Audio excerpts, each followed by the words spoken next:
When Elon Musk sat in the most important meeting of his life, his phone buzzed on the table. He ignored it. It buzzed again and again.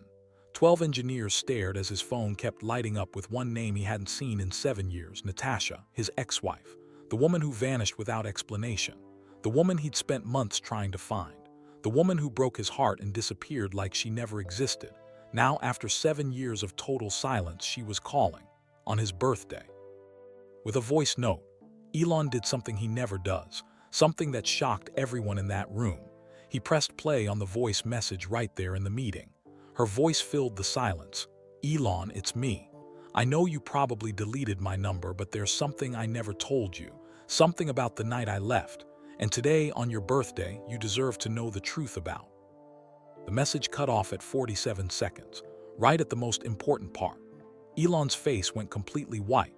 Without saying a word, he stood up, grabbed his phone, and walked straight out of the meeting. He left behind confused engineers, abandoned presentations, and a billion-dollar deal that couldn't wait. Because whatever Natasha said in those 47 seconds was powerful enough to make one of the world's busiest men drop everything and leave. What truth had she been hiding for 7 years? Why did she disappear without explanation? And what could possibly be important enough to make Elon Musk walk out of his own meeting? The answer will shock you. The real story is more emotional, more heartbreaking, and more beautiful than you could ever imagine. Stay with me through this entire story, because what happens next will change everything you think you know about love, loss, and second chances. This isn't just about a billionaire and his ex-wife. This is about a secret so powerful it could mean life or death, about a voice note that saved 2 lives, about 47 seconds that changed everything. Watch until the very end, because the final revelation will leave you in tears. Trust me, you don't want to miss what Natasha told him in that hospital room, or why a stranger named Anna holds the key to this entire story, or how a 24-year-old teacher became the hero nobody expected. This is the true story of the voice note that changed everything, and it starts 3 years ago, on June 28th, when Elon Musk walked into a meeting that he would never finish. The conference room on the 7th floor of SpaceX headquarters smelled like coffee and dry erase markers. Elon Musk sat at the head of the long glass table, surrounded by 12 of his best engineers. Charts and numbers covered the screens on every wall. They were talking about Mars, specifically, how to fix a problem with the new rocket design. "The fuel pressure is too high," said Marcus Chen, the lead engineer. He pointed at a red line on the screen. "If we launch with these numbers, the rocket could explode before it even leaves Earth." Elon leaned forward, studying the data. His birthday was today, June 28th, but nobody mentioned it. That's how he liked it. Birthdays were just another day. Work was what mattered. "What if we redesign the valve system?" Elon asked. "Make it release pressure in stages instead of all at once." The engineers nodded, taking notes. Someone started sketching new designs on the whiteboard. That's when his phone buzzed. It sat on the table next to his cold coffee. The screen lit up. Elon glanced at it but kept talking. "We need 3 backup systems, not 2, if one fails." The phone buzzed again. One of the younger engineers, Sarah, noticed. She looked away quickly, pretending she hadn't seen. Buzz, buzz, buzz. Everyone in the room could hear it now. They all pretended they couldn't. Nobody interrupted Elon Musk during a meeting, not ever, but Elon stopped mid-sentence. His eyes went to the phone. The name on the screen made his chest tight, Natasha. He hadn't seen that name in 7 years. He thought he'd deleted it. Apparently, he hadn't. Below her name, voice message 047. 47 seconds, that's all it was. Less than a minute, but something about seeing her name after all this time made Elon's hands freeze on the table. Natasha Chen, the woman who disappeared without explanation. The woman he'd searched for until his private investigator finally said, "Sir, she doesn't want to be found." The woman he tried very hard not to think about anymore. "Sir," Marcus asked, "should we continue?" Elon didn't answer. He picked up his phone. His thumb hovered over the voice message. Around the table, 12 engineers watched their boss, the man who never got distracted, who worked 18-hour days, who could calculate rocket trajectories in his head, stare at his phone like it might explode. He tapped the play button. At first, there was silence.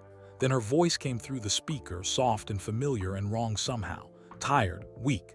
"Elon, it's me." His whole body went still. I know you probably deleted my number, but there's something I never told you. The engineers exchanged glances. Should they leave? Should they stay? Something about the night I left. Elon's jaw clenched. He stared at the phone like nothing else in the world existed. And today, on your birthday, you deserve to know the truth about. Message cut off, just stopped. 47 seconds and it ended right there, right at the most important part. The room was completely silent. Even the air conditioning seemed too loud. Elon's face had gone pale, not scared exactly, something else. Something the engineers had never seen before. He stood up so fast his chair scraped loudly against the floor. The sound echoed in the quiet room. "Meeting's over," he said. His voice sounded strange, distant, like he was speaking from somewhere far away. Marcus blinked. "But sir, we haven't finished the..." "I said it's over." Elon grabbed his phone and walked toward the door. His coffee sat abandoned on the table. His laptop was still open, showing the Mars data. His jacket hung on the back of his chair. He left it all. 12 engineers sat frozen, staring at each other. Nobody moved. Sarah whispered, "What just happened?" Nobody answered. Outside in the hallway, Elon walked fast. His assistant, Janet, stood up from her desk when she saw him coming. "Mr. Musk, you have the investor call in 15 minutes and then..." "Cancel it," he said without stopping. "Cancel the investor call. Cancel everything." He pushed through the door to the stairwell and disappeared. Janet stood there, phone in hand, completely confused. In 5 years of working for Elon Musk, she had never, not once, seen him walk out of a meeting. Back in the conference room, Marcus finally spoke. "Did anyone else hear that voice message?" "A woman," Sarah said quietly. "Someone named Natasha." "And something about a truth," added another engineer. They all sat there surrounded by charts about Mars and rocket fuel and the future of humanity. But their boss was gone, racing towards something from his past, something that made him forget about everything else. Something that started with a 47-second voice note and a truth he didn't know yet. The Malibu beach house looked like something from a magazine. Floor-to-ceiling windows faced the ocean. White furniture, clean lines. Everything perfect and expensive and cold. Until Natasha Chen walked in for the first time and said, "It's beautiful, but it needs plants, living things, something that grows." Elon had bought 12 plants the next day. That was 2017, 7 years ago, back when everything felt possible. They met at Tesla's innovation lab on a Tuesday afternoon. Elon had been touring the facility, checking on new projects. He walked into Lab 4 and saw a young woman with long black hair presenting to a group of engineers. "The problem with current AI systems," she was saying, pointing at a screen, "is that they don't know how to stop. We build them to optimize and optimize and optimize, but optimization without limits is dangerous. We need AI that knows when to pause, when to ask questions, when to say, 'I don't know.'" Elon stopped walking. He listened. She continued, "I've designed a safety protocol. Think of it like a conscience for machines. Before the AI makes any major decision, it has to pass 3 tests. First, will this harm humans? Second, am I certain about this outcome? Third, is there someone smarter who should decide this instead of me?" One of the engineers raised his hand. "But how do you teach a machine to recognize uncertainty?" Natasha smiled. "The same way humans learn, through mistakes. We let it fail in safe environments. We reward it for admitting when it's confused. We punish overconfidence more than errors." Elon walked closer. "What if the AI learns to fake uncertainty? What if it pretends to be confused just to get rewards?" Everyone turned. The woman, Natasha, looked at him calmly, not startled, not impressed, just interested. "Then we've built it wrong from the start," she said. "True safety doesn't come from tricks or rewards, it comes from fundamental architecture. If you build a system that genuinely values truth over success, it won't need to fake anything." "Values?" Elon repeated. "You're talking about giving machines values." "I'm talking about building machines that align with human values. There's a difference." "Explain." "May I?" She gestured to the whiteboard. "Please." For the next 20 minutes, Natasha explained her entire theory. Elon interrupted constantly with questions, hard questions, the kind that usually made engineers stumble. She didn't stumble once. When she finished, Elon looked at his assistant. "Clear my next meeting." But sir, you have. Clear it. He turned back to Natasha. Have dinner with me, let's keep talking. She raised an eyebrow. Is this about my AI protocol or something else? Both, he said honestly. She laughed. At least you're direct. Okay, dinner. But only if we can get Chinese food. I'm not a fancy restaurant person. Deal. That dinner lasted 6 hours. They forgot to order dessert, forgot to notice the restaurant closing, sat in his car in the parking lot for another hour still talking. About AI, about Mars, about her childhood in Vancouver where her parents ran a small bookstore, about his dreams of making humanity multiplanetary, about her fear that humans would destroy themselves before they ever reached the stars. Do you always work this much? She asked as the sun started rising. Yes. Why? Because if I don't, who will? That's a lot of pressure to carry. Someone has to. She looked at him carefully. That sounds lonely. Nobody had ever said that to him before, not directly, not like it mattered. It is, he admitted. Maybe it doesn't have to be, she said softly. That's how it started. They dated quietly, privately. No paparazzi, no tabloid headlines, just them. She came to rocket launches and cried when the boosters landed successfully. He came to her robotics presentations and asked questions that made her think harder. They argued about physics and philosophy and whether humans deserve to survive as a species. You're such an optimist, she teased one night at the beach house. I'm a realist, he corrected. You think we can colonize Mars, that's optimistic. I think we have to try, that's survival. She was quiet for a moment, watching the waves. What if we fail? Then at least we tried something beautiful. She looked at him then, really looked at him. You're different than people think. Everyone sees the CEO, the billionaire, the rocket man, but you're just someone trying really hard to matter. Aren't we all? No, she said. Most people are trying to survive. You're trying to save everyone. There's a difference. 2 years passed like that. Easy, comfortable, real. His friends noticed he seemed calmer, less manic. He took Sundays off sometimes, laughed more. Even his brother Kimball said, whatever this is, don't mess it up. Elon didn't plan to. One evening at the beach house, they sat on the deck eating Chinese takeout straight from the containers. The sunset painted the sky orange and pink. Tasha, he said. She looked up from her low mane. Yeah. I think I want to build something permanent with you. She smiled, but something flickered in her eyes, something he didn't recognize, something that looked almost like sadness. That's a big thing to build, she said quietly. I build big things. I know you do. She kissed him then, and he didn't see the tear that slipped down her cheek. 2 weeks later, he woke up to an empty bed, cold sheets, no sound from the kitchen, no note on the pillow. He found it on the kitchen counter, written on the back of a Tesla receipt. I'm sorry, this isn't about you. You're perfect, you're everything, but I can't do this. I can't explain, please don't look for me. Please move on. You deserve someone who can stay. N. Read it 7 times, called her phone, disconnected, drove to her apartment, cleaned out.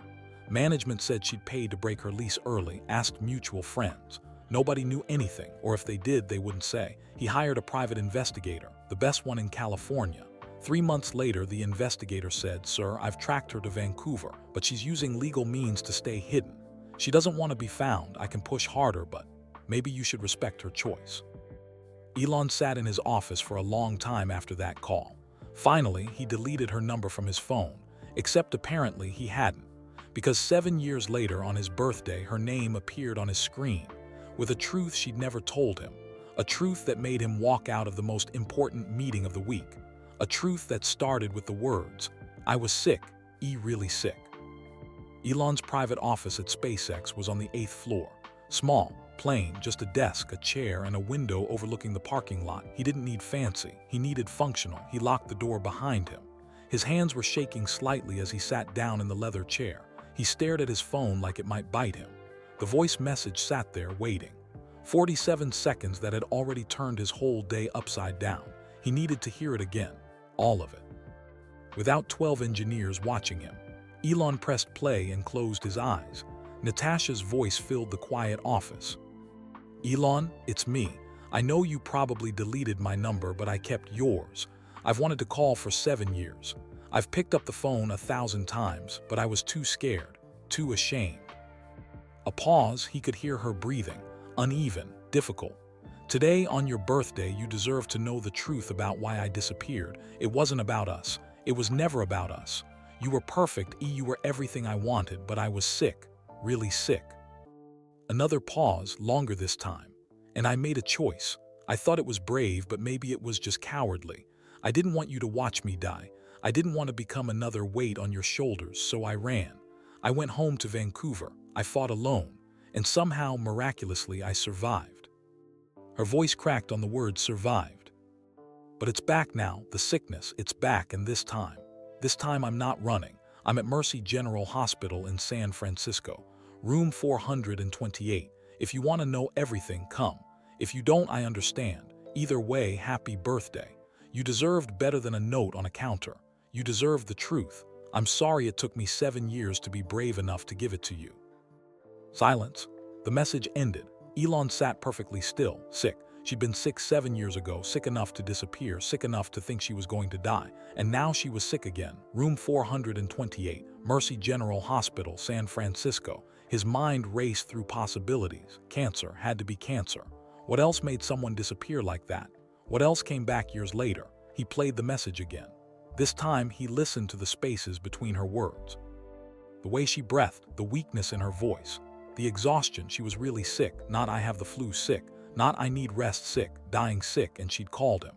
After 7 years of silence, she'd called him on his birthday. Anger hit him first, hot and sudden, 7 years. She'd been dealing with something terrible for 7 years and never told him, never gave him a choice, just decided for both of them that he couldn't handle it. Who did that? Who made that decision alone? But then the anger faded, replaced by something worse. Fear. What if she was dying right now? What if he wasted time being angry and she? He stood up fast, nearly knocking over his chair. His assistant's desk was right outside his office. He opened the door. Janet looked up, surprised. "Clear my schedule," he said. "Sir, I already cleared this afternoon, but you have the investor meeting tomorrow morning and the production review and..." "Everything, Janet, clear everything." She blinked. "Everything for how long?" "I don't know, until I tell you otherwise." "But sir, the investors flew in from Japan specifically to..." "Reschedule them." "And the production review is critical," Marcus said. "Marcus can handle it." Janet stared at him. In 5 years of working together, she'd never seen him like this. Elon Musk didn't cancel meetings. He worked through everything. Illness, exhaustion, family emergencies, nothing stopped him. "Is everything okay?" she asked carefully. "No," he said honestly, "but it will be." He hoped that was true. Back in his office, he grabbed his car keys from the desk drawer, his jacket from the hook, his phone from the charger. Then he stopped. What was he doing? Was he really about to drive to San Francisco to see a woman who'd left him 7 years ago? A woman who'd made it very clear she didn't want him in her life. But she'd called. That meant something. That meant she wanted him there now. Or maybe she was just tying up loose ends, saying goodbye, apologizing before the end. His chest tightened at that thought. He looked at his phone one more time, at her name on the screen. 7 years ago, he'd loved her, really loved her. Not the complicated, messy kind of love from his other relationships, something simpler, easier, like coming home after a long trip. And then she was gone. Now she was back, sort of, temporarily. Maybe. He thought about ignoring the message, protecting himself. He'd spent 7 years learning to live without her. Why risk opening that wound again? But even as he thought it, he knew the answer. Because she'd asked. Because somewhere in that 47-second message was the woman who'd made him laugh about failed rocket landings. The woman who'd held his hand during his mother's surgery. The woman who'd said, "You're just someone trying really hard to matter," and somehow made that feel like enough. If she was dying, he needed to know, needed to be there. Needed to not wonder for the rest of his life what might have happened if he'd just driven to San Francisco. Elon pulled out his phone and texted his brother. "Remember Natasha?" 3 dots appeared immediately. Then, "The one who disappeared? Yeah, why?" She called. The phone rang instantly. Kimball's voice came through loud and worried. "What do you mean she called?" Voice message. "She's sick. She's in a hospital in San Francisco. And you're going to see her." It wasn't a question. Yes. Kimball was quiet for a moment. Then, Be careful, okay? I know you loved her, but 7 years is a long time. People change. I know. Do you need me to come with you? No, I need to do this alone. Call me after. Let me know you're okay. I will. Elon hung up and walked out of his office, past Janet's desk, past the conference room where 12 engineers were probably still trying to figure out what had happened, past the break room where someone had put up a small happy birthday sign that he pretended not to see. Outside, the California sun was bright and hot. His Tesla Model S sat in its reserved spot. He got in, started the engine, and programmed the address into the GPS. Mercy General Hospital, San Francisco. 3 hours and 42 minutes away. As he pulled out of the parking lot, his phone buzzed with messages, work questions, meeting requests, people who needed decisions. He ignored all of them. For the first time in years, something else was more important. Someone else was more important. Natasha was in room 428, waiting to tell him a truth that started 7 years ago, and Elon was finally ready to hear it. The GPS announced, head north on Highway 101, destination 3 hours 40 minutes. He pressed the accelerator and drove toward his past.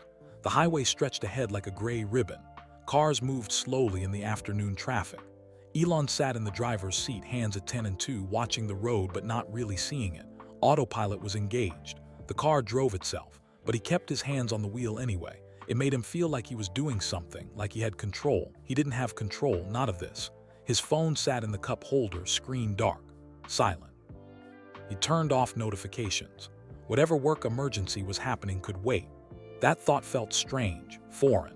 Elon Musk didn't make things wait, but today was different. Today Natasha was dying, or maybe she'd already been dying for months, years even, and he hadn't known.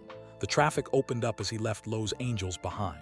The car accelerated smoothly. Trees and hills rolled past the windows. The ocean appeared on his left, blue and endless. He'd driven this route before, many times. San Francisco for meetings, for conferences, for rocket tests at Vandenberg, but never for this, never for her. Memories started flooding back. He couldn't stop them, didn't want to really. The Tesla lab 2 years ago, no 7 years ago. Time felt confused in his head, like yesterday and ancient history happening at the same time. Natasha standing in Lab 4 explaining her AI safety protocol. The way her eyes lit up when she talked about teaching machines to be uncertain. Most people wanted certainty, confidence, answers. She wanted questions. Do you ever let anyone finish a sentence? She'd laughed when he kept interrupting. Only people who are wrong, he'd said. You're not wrong. How do you know? You barely let me explain.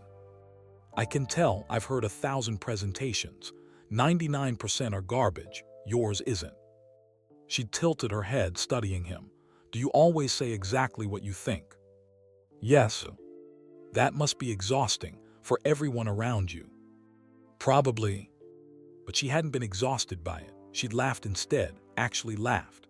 And somehow that made him want to keep talking to her, so he did, for 6 hours. Through dinner and dessert they forgot to order, and into the parking lot as the sun came up. A semi-truck passed him on the left, breaking the memory. Elon blinked, refocusing on the road.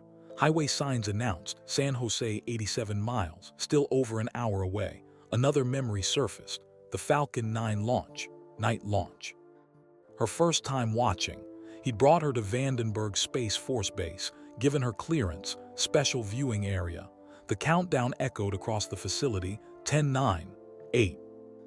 Natasha had grabbed his hand, squeezed tight, 7, 6, 5. It's going to be beautiful, he'd whispered. 4, 3, 2, 1. The rocket ignited, fire and light and sound like the world ending and beginning at the same time. The Falcon 9 climbed into the night sky, a brilliant streak of flame against the darkness. Natasha's hand had gone to her mouth. Tears streamed down her face. You're crying, he'd said, surprised. You're literally reaching for the stars, she'd whispered back. How can I not cry? We're reaching, he'd corrected, squeezing her hand. Not just me, we. The booster had landed perfectly minutes later, touchdown on the drone ship in the Pacific. The crowd erupted in cheers. Natasha had turned to him, eyes still wet, and kissed him right there in front of everyone. What was that for? He'd asked. For making impossible things happen, for showing me that humans might actually deserve to survive. He'd never forgotten that moment. The taste of her tears, the sound of the ocean, the feeling that maybe, just maybe, he was building something that mattered to someone besides himself. His phone buzzed in the cup holder. He glanced down.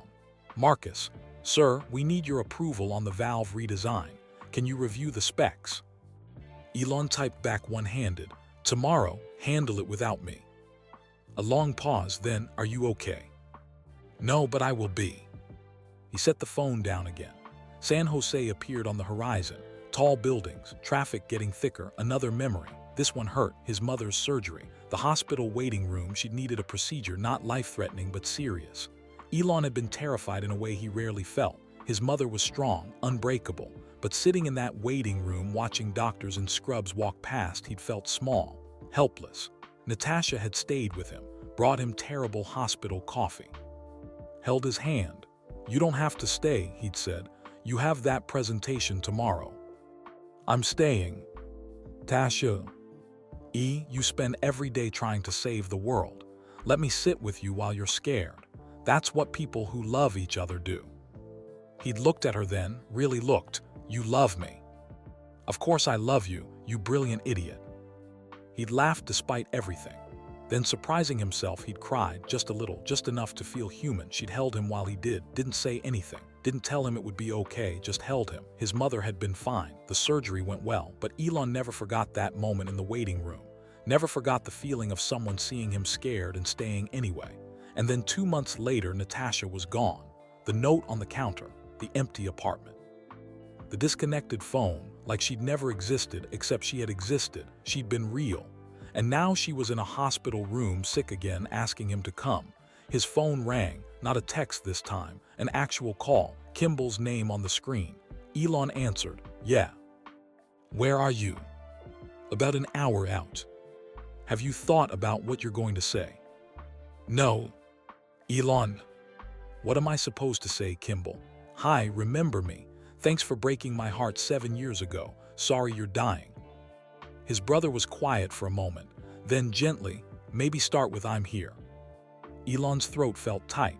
What if she doesn't want me there? What if the voice note was just closure, saying goodbye? "Then you say goodbye too, but at least you'll know. You won't spend the rest of your life wondering." "I've spent 7 years wondering already." "I know, that's why you have to go." They sat in silence for a moment, just breathing. Brothers who'd been through everything together. "Call me after," Kimball said finally. "Whatever happens." "I will." Elon hung up. San Francisco appeared ahead, the city skyline, the Bay Bridge in the distance. His GPS announced, "In 2 miles, take exit 434 toward Mercy General Hospital." His heart started beating faster. What would she look like? Would she still have that long black hair? Would her eyes still light up when she talked about complex ideas? Or would she look like someone dying, thin, pale, barely herself? He didn't know which would be worse. The exit came up fast. He took it, following the GPS through city streets, past restaurants they'd never eaten at together, past parks they'd never walked through, past a whole life they could have had. Arriving at destination. Mercy General Hospital, parking lot on right.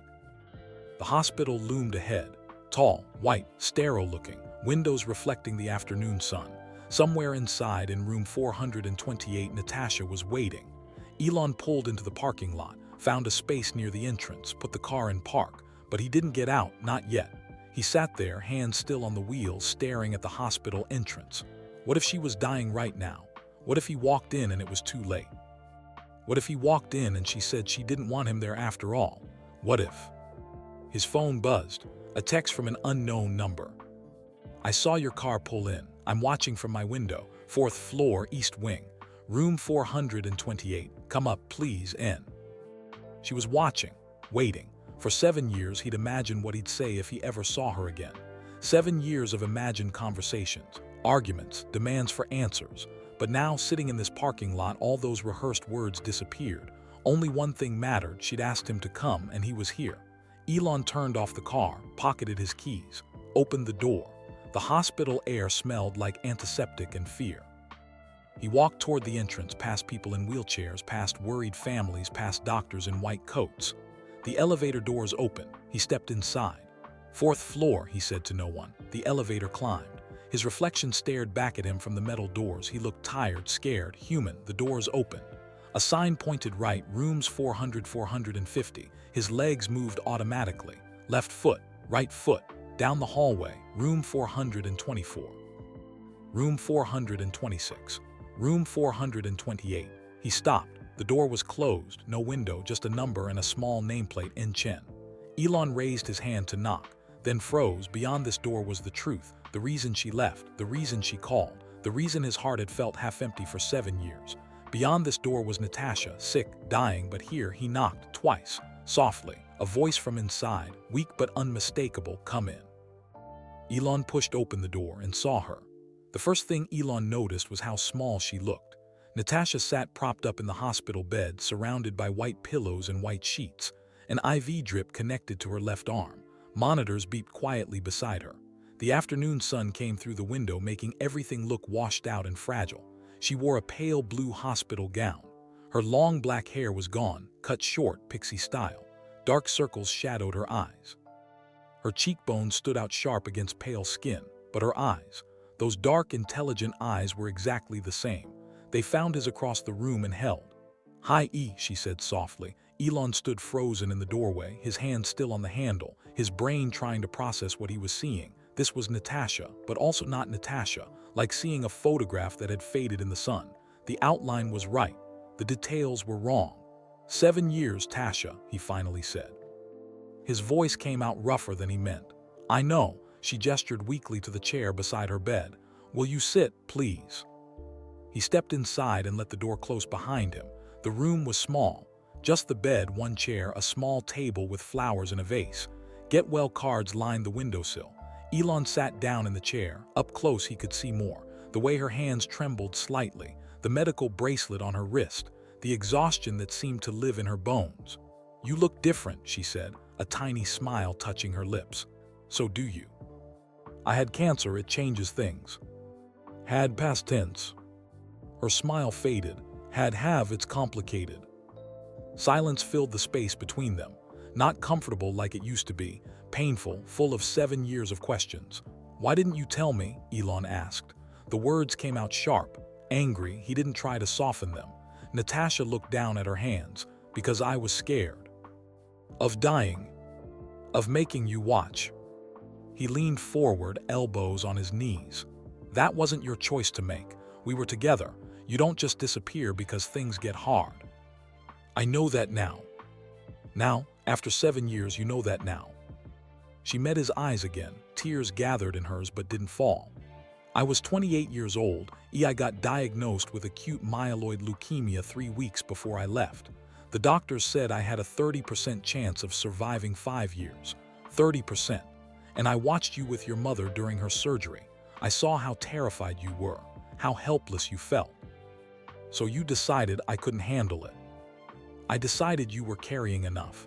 You had Tesla production problems, SpaceX launches, thousands of employees depending on you, plans to change the world, and I was just going to be another weight, another thing to fail at." Elon sat back, anger mixing with something else. Hurt, deep and old and sharp. "You weren't a thing," he said quietly. "You were the person who made everything else make sense." Natasha's face crumpled. A tear finally escaped, sliding down her cheek. "I'm sorry, I'm so sorry. I thought I was being brave. I thought I was protecting you." "From what?" "From watching me die, from the chemo and the hospitals and the suffering, from being there when it didn't work." She wiped her face with the back of her hand. "My grandmother died of cancer when I was 12. It took 2 years. My mother held her hand every single day. And afterwards my mother was broken for years. I didn't want to do that to you. So you broke me a different way instead." She flinched like he'd slapped her. "Yes, I did, and I'm sorry." More silence. The monitors beeped. Someone laughed in the hallway outside. Life continuing while they sat in this small room unpacking 7 years of pain. "What happened?" Elon asked finally. "After you left?" Natasha took a shaky breath. "I went home to Vancouver, told my parents, started treatment immediately. 18 months of chemotherapy. It was bad, really bad. I lost my hair 3 times, lost 40 pounds. There were days I wanted to die just to make it stop." But you didn't. No, my mother wouldn't let me. She sat beside my bed every single day and told me stories about her childhood in China, about meeting my father, about how they came to Canada with nothing and built a life. She said I came from survivors, that giving up wasn't in my blood. She was right. Natasha smiled slightly. She usually is. Anyway, month by month I got stronger. The cancer markers went down. After 18 months they said I was in remission, complete remission. So you survived. I survived. And you didn't call. The smile disappeared. No, I didn't. Why? She looked out the window at the city beyond. Because I'd made a choice, I'd walked away. And I told myself it was for your own good, that you'd moved on, that calling you would just reopen wounds, that it was better to leave the past in the past. Did you move on? Elon asked. I tried. I finished my PhD in robotics, got a job at a research lab in Vancouver, taught some classes. I dated someone for a while, a high school teacher named Marcus. Kind, normal, everything I thought I should want. But he wasn't you. She turned back to face him. Nobody was you. I'd spend evenings with him talking about his students and lesson plans, and I'd think about you, about rocket launches and Mars colonies and conversations that lasted until sunrise. And I felt guilty for comparing, for still missing someone I'd chosen to leave. What happened to Marcus? When the cancer came back 6 months ago, I told him. He tried to be supportive. He really did, but I could see it in his eyes, the fear, the way he started pulling away. Not cruel, just human. We ended it 3 months ago. He sends cards sometimes. She gestured to the windowsill. The yellow one is from him. Elon looked at the cards. Get well soon. Thinking of you, we're praying for you. Words that meant everything and nothing. The cancer came back, he said, not a question. Yes, 6 months ago, I felt tired again. That same exhaustion. I knew before the tests confirmed it. It's like my body remembered. Is it the same type? Same type, more aggressive this time. They tried standard chemotherapy again, but it's not responding the way it should. My oncologist says I need a bone marrow transplant. Without it, she trailed off. Without it, what? 3 months, maybe less. The words hit him like a physical blow. 3 months, 90 days, that was nothing, a blink. Have they found a donor? He asked. They're looking. My siblings aren't matches. I'm on the registry, but finding a match is hard, especially for someone with my ethnic background. The registry is mostly white donors. Asian matches are rare. Elon's mind was already racing, problem-solving mode. What about private searches? Expanding the registry, I can fund. She reached out and touched his hand. The first physical contact between them in 7 years. Her fingers were cold. I didn't call you to ask you to save me. Then why did you call? She pulled her hand back slowly. Because I'm tired of lies, tired of hiding. I spent 7 years telling myself I did the right thing, but I didn't. I was a coward. And now I'm dying, really dying this time, and I realized I couldn't do it with lies between us. What lies? The lie that I stopped loving you. The lie that leaving was noble instead of terrified. The lie that you weren't strong enough to handle hard things. Fresh tears spilled down her cheeks. You spent 7 years thinking you weren't enough, that you did something wrong, and that's on me. That's my fault. So I called because you deserve the truth, even if it's 7 years too late. Elon felt something break open in his chest, something he'd kept locked away for a long time. I looked for you, he said, voice rough. For months, I hired investigators. I called every mutual friend we had. I drove past your old apartment building like a stalker, hoping to see you. I know, I saw the reports. My parents told me. I hid from all of it. Do you know what that did to me? Wondering every day what I'd done wrong, replaying every conversation looking for the mistake. Yes, and I'm sorry. I'm so sorry. Sorry doesn't give me back 7 years. No, it doesn't. She wiped her face again. If I could go back, I'd do it differently. I'd tell you everything. I'd let you decide if you wanted to stay, but I can't go back. All I can do is tell you now. Tell you that you were perfect, that I loved you more than I knew how to handle, that leaving you was the hardest thing I've ever done, and that I've regretted it every single day since. Elon stood up abruptly. The chair scraped against the floor.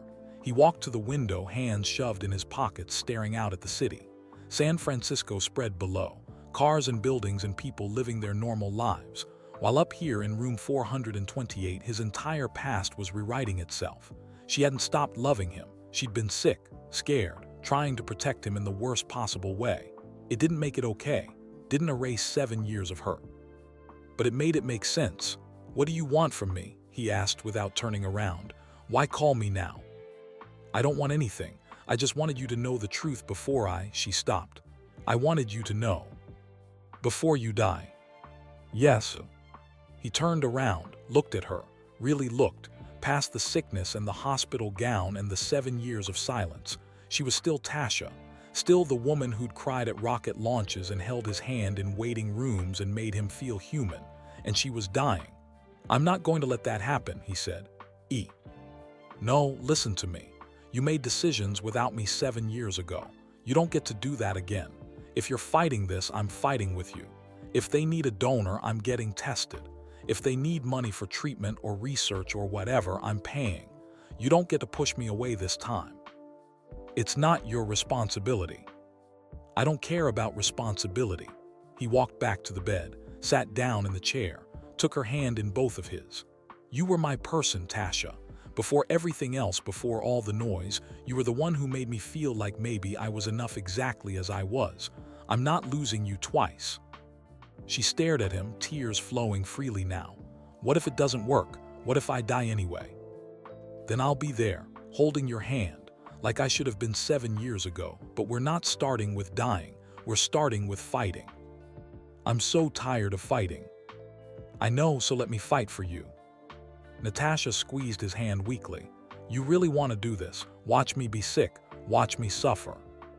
"I want to be here, however long that is, however hard it gets, I'm here." She cried then, really cried, and Elon held her hand while she did, like she'd once held his in a different hospital waiting room. Outside, the sun started setting over San Francisco. Inside room 428, something impossible was beginning. Not a happy ending, not yet, maybe not ever, but a chance.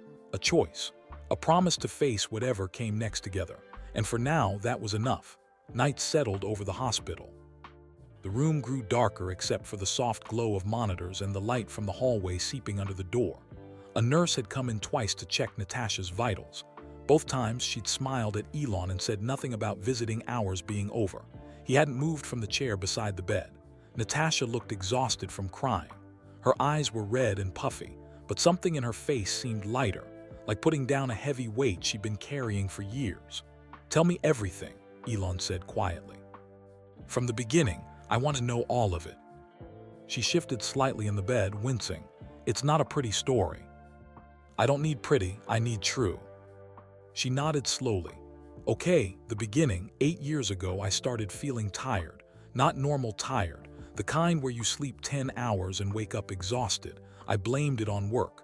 Long hours at the lab, stress." "When did you know it was more?" "The bruising started about 6 months later. Random bruises on my arms and legs.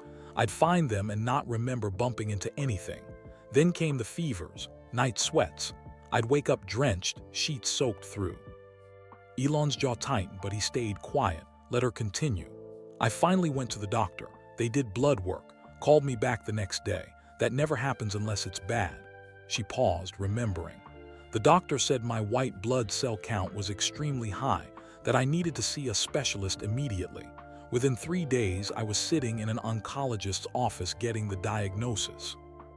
"Acute myeloid leukemia," Elon said. "Yes, AML. The doctor explained it like my bone marrow was making broken blood cells. Too many of them. They were crowding out the good cells. Without treatment, I had weeks, maybe a month." "What did they recommend?" "Aggressive chemotherapy, immediately. They wanted to start within days. The doctor said I had about a 30% chance of surviving 5 years with treatment. 30%, that's not good odds." "But you took them." "What choice did I have? I was 28, I wasn't ready to die." She looked at him. "That's when I made the decision to leave you, 3 weeks before I actually did it." "Why wait 3 weeks?" Her voice broke slightly. Because I was selfish. I wanted 2 more weeks of being normal, of being with you, of pretending everything was fine. I knew once I told you everything would change. You'd try to fix it, try to save me, and I'd have to watch you fail. You didn't know I'd fail. I knew the odds. 30% isn't good, that means 70% of people die. I thought I was probably going to be in that 70%, and I couldn't. I couldn't make you watch that. Elon stood up and walked to the window again. He needed to move, needed to process. So you left, went to Vancouver. Yes, told my parents. They were devastated, but they helped. My mother quit her job at the bookstore to take care of me full-time. My father worked extra hours to pay for things insurance didn't cover. What was the treatment like? Natasha was quiet for a long moment. When she spoke again, her voice was distant, remembering something painful. Hell, that's the only word for it. They put poison in your body to kill the cancer, but it kills everything else too. My hair fell out in clumps. I'd wake up with it all over my pillow. After the first round, I just shaved it all off. Easier that way. The short hair now. It grew back after remission. I kept it short, reminded me I survived. She continued. The nausea was constant. I couldn't keep food down. Lost 40 pounds in 4 months. There were days I was too weak to walk to the bathroom. Days I lay in bed wishing I'd just die already because dying seemed easier than 1 more day of treatment. Elon's hands curled into fists, but you didn't give up. I wanted to, God, I wanted to, but my mother wouldn't let me. She sat beside my bed every single day, read to me, told me stories. On the worst days when I begged her to just let me go, she'd say, "1 more day, Natasha, just survive 1 more day." So I did, over and over, just 1 more day. How long did treatment last? 18 months total, multiple rounds of chemo, each one harder than the last. I nearly died twice. Once from infection, my immune system was so weak I caught pneumonia, the other time from bleeding. The chemo destroyed my platelet count. I started bleeding internally. They rushed me to emergency. Jesus, Tasha. But I lived. Somehow, impossibly, I lived. Month by month, the cancer markers went down. The broken blood cells got fewer. The good cells started coming back. After 18 months, my oncologist did a bone marrow biopsy. Came back with the results a week later, complete remission. That must have felt incredible. She smiled slightly. It felt unreal, like I'd been given my life back. I remember walking outside the day I got the news. It was spring in Vancouver, cherry blossoms everywhere. And I stood under a tree watching petals fall and I cried because I thought I'd never see another spring. What did you do after remission? Tried to build a normal life. Finished my PhD. It had been on hold during treatment. Took me 3 more years, but I finished. Got a job at a robotics research lab. Nothing fancy, not like Tesla, but meaningful work. Good work. And you dated someone. Marcus, yes, I met him at a community center. He taught art classes to kids, painting, drawing. He was kind, patient, gentle, everything I thought I needed after everything I'd been through. But he wasn't me, Elon said quietly. No, he wasn't you, and that wasn't fair to him. He knew it too eventually. He asked me once if I was still in love with someone else. I lied and said no, but he knew. When did the cancer come back? Natasha's expression darkened. 6 months ago. I woke up one morning feeling that same exhaustion, that bone-deep tiredness, and I just knew. I tried to ignore it for a few weeks, told myself I was just stressed, but then the bruises came back, the night sweats, the fevers. You got tested again. Yes, same diagnosis, same cancer. The doctor said sometimes AML comes back years later, that it hides in your bone marrow dormant waiting, and then something triggers it, stress, illness, bad luck. Nobody really knows why.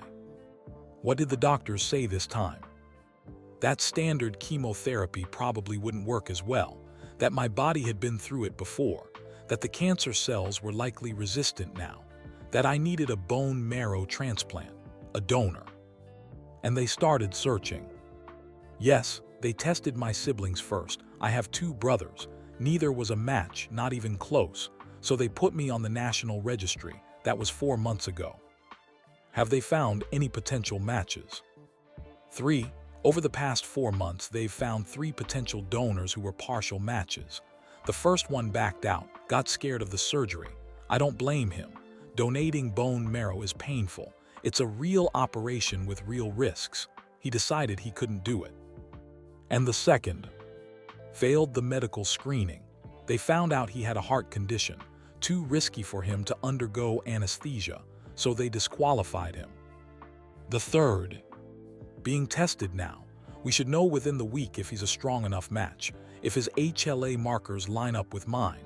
She looked at Elon. HLA markers are like genetic fingerprints. The closer the match, the better chance my body won't reject the transplant. What happens if this third donor doesn't work out? Natasha looked away. They keep searching, but time is running out. The cancer is progressing. My blood counts are getting worse. Without a transplant in the next 2 to 3 months, the doctors say. She trailed off. Say what? That I should start thinking about end-of-life care, hospice, making arrangements. The words hung in the air like a death sentence. Elon walked back to the bed, sat down, took her hand again. How long have you known about the timeline? 2 weeks. My oncologist told me 2 weeks ago. Said if we don't find a donor soon, we're out of options. That's when I decided to call you, on your birthday. I've been thinking about it for months. Wanted to call so many times, but I was scared, ashamed. Then 2 weeks ago, facing the reality that I might actually die this time, I realized I couldn't die with lies between us. Couldn't let you go through life thinking you weren't enough. So I recorded the voice message. Listened to it probably 50 times before I finally sent it. I'm glad you did. Are you really? Because now you're here watching me die. You're not dead yet. But I'm dying, that's the reality. Even if we find a donor, even if the transplant works, my chances are maybe 40%. And that's being optimistic. 40 is better than 0. Barely. He squeezed her hand. Do you remember what you told me once, about why you studied AI safety? She looked confused. What does that have to? You said the most important thing we can teach machines is to keep trying even when the odds are bad. That giving up early means we never find the solutions that seemed impossible. You said hope isn't about good odds. It's about refusing to stop fighting until you've tried everything. I remember. So that's what we're doing. We're trying everything. I'm getting tested as a donor tomorrow. The chances of you being a match are tiny, less than 1% for unrelated individuals. So we'll be part of the 1%. And if I'm not a match, we'll find someone who is. We'll expand the registry, fund more testing drives, search internationally if we have to. That could cost millions. I don't care. You can't just throw money at cancer and expect it to disappear. Watch me. She laughed weakly. Even sick, even dying, she still had that laugh. You're insane, you know that. You've said that before. Because it keeps being true. He smiled. Good, then nothing's changed. But everything had changed. They both knew it. Natasha's eyes were starting to close, exhaustion pulling her under. You should sleep, Elon said softly. It's late. Will you stay? She asked, voice barely a whisper. I'm not going anywhere. Promise. I promise. She drifted off within minutes, her breathing steady, monitors beeping their quiet rhythm. Elon stayed in the chair, holding her hand, watching her sleep. Outside, San Francisco glittered with lights. Somewhere in that city, there might be a donor, someone whose bone marrow matched Natasha's genetic code, someone who could save her life. He pulled out his phone with his free hand, typed an email to his assistant. Janet, I need you to contact the National Marrow Donor Program first thing tomorrow. Tell them I want to fund an expansion of their registry. Focus on recruiting Asian donors. Budget, whatever it takes. Also, contact my personal physician. I need HLA testing done immediately. I'll come to the office tomorrow morning. He hit send. Then he texted his brother, still at the hospital. She has cancer, needs a bone marrow transplant. I'm getting tested tomorrow to see if I'm a match. We'll call you with details later. Kimball's response came immediately. Whatever you need, I'm here. Elon set the phone down and looked at Natasha again. 7 years ago, she pushed him away to protect him. Now he was staying whether she liked it or not, because that's what you did for the person who made you feel human. You fought. Even when the odds were terrible, even when hope seemed impossible, you fought. Morning light crept through the hospital window. Elon woke with a stiff neck, still sitting in the chair beside Natasha's bed. He hadn't meant to fall asleep. His hand was still holding hers. She was awake, watching him. "You stayed," she said softly. "I told you I would. I thought maybe you'd leave after I fell asleep. Come to your senses." "My senses are fine." A nurse knocked and entered before Natasha could respond. Young woman, maybe 30, with kind eyes and bright purple scrubs. "Good morning, Ms. Chen. Time for vitals." She noticed Elon. "Oh, you must be the friend who stayed all night.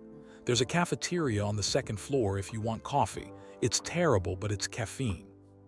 "Thank you," Elon said, standing and stretching. Every muscle in his body ached.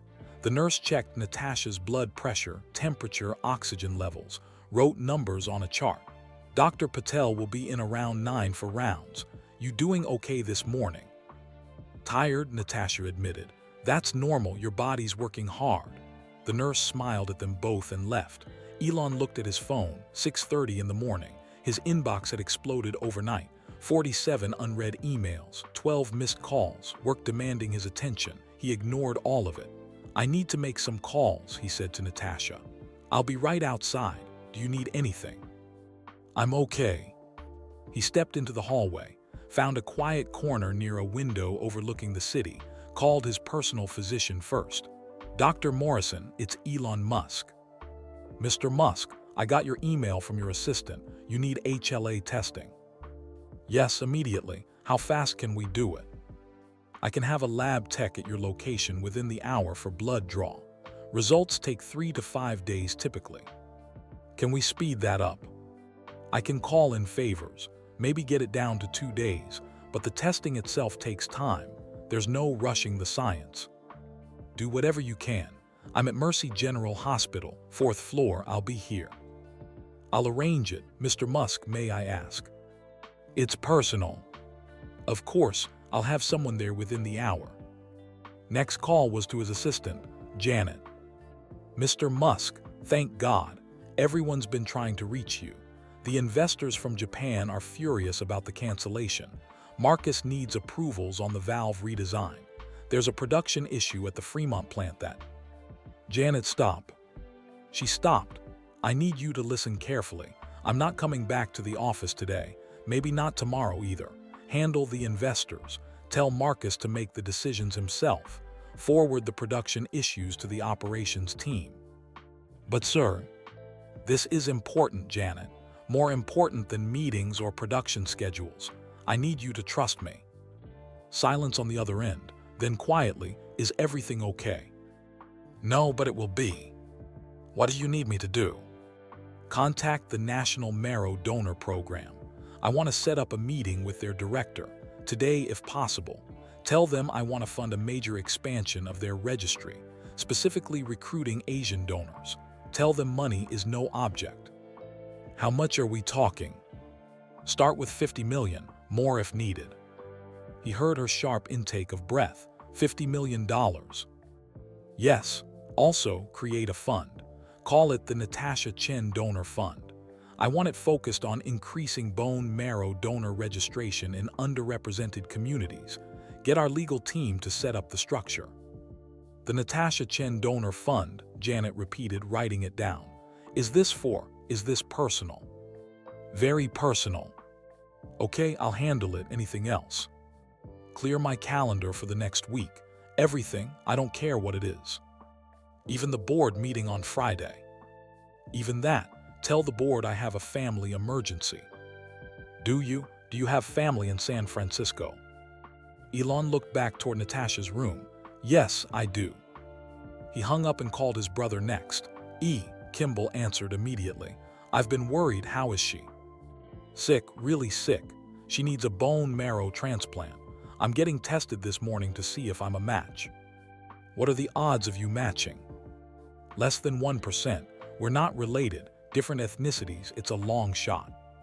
"But you're trying anyway." "Of course I'm trying. What else would I do?" Kimball was quiet for a moment. Do you need me to come? I can be there in 3 hours. Not yet, maybe later. Right now, I just need to focus on this. Have you eaten? No. Elon, I'll eat later. You're no good to her if you collapse from exhaustion. Promise me you'll eat something today. I promise.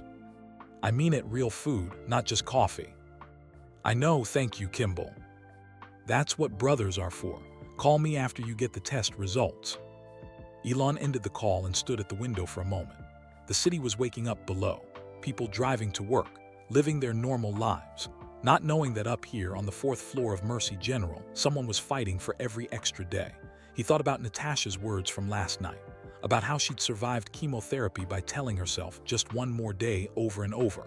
Maybe that's all any of them could do, just survive one more day, string enough days together and call it a life. He walked back to her room.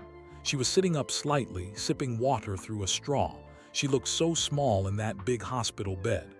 Lab tech is coming in an hour to draw my blood, he said, sitting back down in his chair. For the HLA testing. You don't have to. We've already had this conversation. You don't get to push me away this time. What if you're not a match? Then we find someone who is. And if we don't find anyone? He looked at her directly. We will. I don't fail at things, Tasha, you know that. When I decide something is going to happen, it happens. Maybe not the first try, maybe not the easy way, but eventually it happens. You can't control biology. Watch me. She smiled despite herself, still arrogant. Still confident, he corrected. The door opened. Dr. Patel entered, a woman in her 50s with gray-streaked hair and sharp, intelligent eyes. She carried a tablet and wore a white coat over blue scrubs. Good morning, Natasha, and you must be the friend who's been here all night. I'm Dr. Patel, Natasha's oncologist. Elon Musk, he shook her hand. Dr. Patel's eyes widened slightly. Recognition, but she recovered quickly, professional. Mr. Musk. Natasha mentioned in her intake forms that she had limited family support. I'm glad you're here. How is she doing? Elon asked. Dr. Patel looked at Natasha. May I discuss your case in front of him? Yes, please. The doctor pulled up a chair on the other side of the bed, opened her tablet. Your blood counts from this morning show continued decline. White blood cells are elevated. Platelets are low. The cancer is progressing despite the current treatment protocol. Meaning? Elon asked. Meaning we're running out of time. We have one potential donor being tested right now. Results should come back in 3 to 4 days. If that doesn't work out, she looked at Natasha, we need to start discussing alternative options. Like what? Comfort care, quality of life over aggressive treatment, making sure the time she has left is as peaceful as possible. No, Elon said firmly. Dr. Patel turned to him. I understand this is difficult, but... No, we're not discussing giving up. Not yet. I'm being tested as a potential donor. Results in 2 to 3 days. I'm also funding a major expansion of the bone marrow registry. We're going to find a match. Mr. Musk, the odds of you being a match are... I know the odds, I don't care. We're trying anyway. Dr. Patel studied him for a long moment. Then she nodded slowly. Okay, we'll keep fighting. But Natasha, you need to understand the reality. Even with a perfect donor match, the transplant is risky. Your body's been through aggressive chemo before. You're weaker now. The recovery will be harder. I understand, Natasha said quietly. The transplant itself is relatively simple. They infuse the donor's bone marrow cells through an IV. But then comes the hard part. Your body has to accept the new immune system. There's risk of rejection, risk of infection while your immune system rebuilds. You'll be in isolation for at least 3 months, maybe longer. What are her chances? Elon asked, with a successful transplant. Honestly, maybe 40 to 50% survival rate at 5 years, and that's being optimistic. Given her history and current condition, we might be looking at 30 to 40%. Those aren't good odds, Natasha said. No, they're not, but they're better than zero. Dr. Patel looked at Elon. You mentioned funding registry expansion. Yes, $50 million to start, more if needed. I want to increase Asian donor registration specifically. I understand that's where the gap is. That's very generous, Mr. Musk. And you're right, Asian patients struggle to find matches because there aren't enough Asian donors registered. Your contribution could save many lives beyond just Natasha's. I don't care about beyond, I care about her. Dr. Patel smiled slightly. Well, she's lucky to have you fighting for her. I'll connect you with our transplant coordinator. She can help facilitate your HLA testing and connect you with the National Registry. Thank you. The doctor stood. Natasha, I'll check on you again this evening. Try to rest. Keep your strength up. She left quietly. Silence filled the room after she left. 40%, Natasha finally said. That's not much better than the 30% I had 7 years ago. It's 10% better, that's something. Or it's just delaying the inevitable.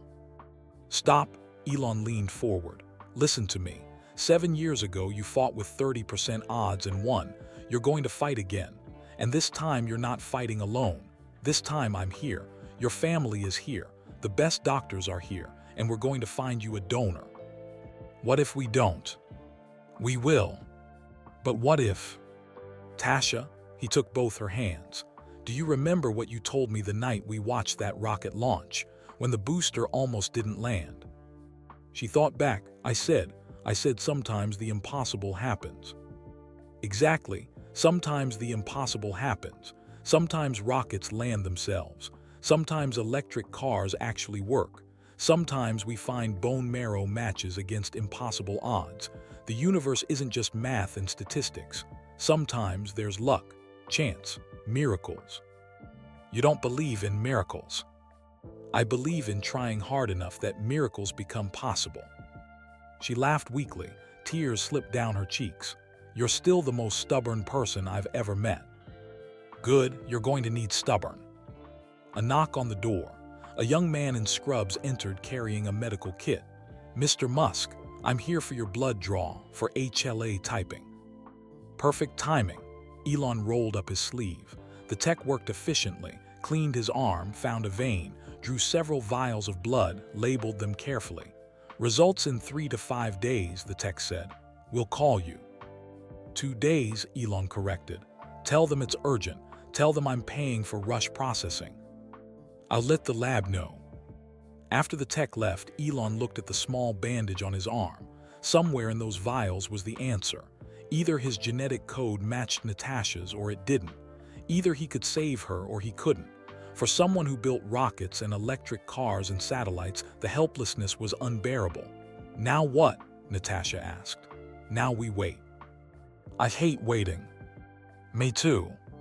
She was quiet for a moment. Then, why are you really doing this? What do you mean? I left you, I hurt you. 7 years of silence. Most people would tell me I deserve whatever I get. Why are you here fighting for me? He looked at her for a long time before answering. Because 7 years ago, you were the person who saw me as more than the guy building rockets. You saw me as human, flawed, scared sometimes. And you loved me anyway. Nobody's done that before or since. So yeah, you hurt me. Yeah, you left. But you also loved me in a way that made me believe I was worth something beyond my work. You're worth everything beyond your work. You're the only one who's ever made me believe that. Fresh tears on her face. I don't deserve you. Probably not, but you're stuck with me anyway. She smiled through the tears. Okay. Okay. Okay, I'll fight. One more day at a time, like my mother taught me. Good, that's all I'm asking. Outside, the morning turned into afternoon. Nurses came and went. Meals were delivered that Natasha barely touched. Elon's phone kept buzzing with work emergencies that felt impossibly far away and unimportant. He stayed in the chair beside her bed, waiting for test results that would determine everything. Waiting to see if his genetic code could save the woman who'd once saved him from forgetting he was human. Waiting for the impossible to become possible. Because that's what you did when you loved someone. You waited, you fought, you hoped, even when the odds were terrible, even when logic said to give up.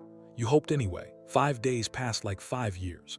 Elon barely left the hospital. He'd gone back to his hotel twice to shower and change clothes.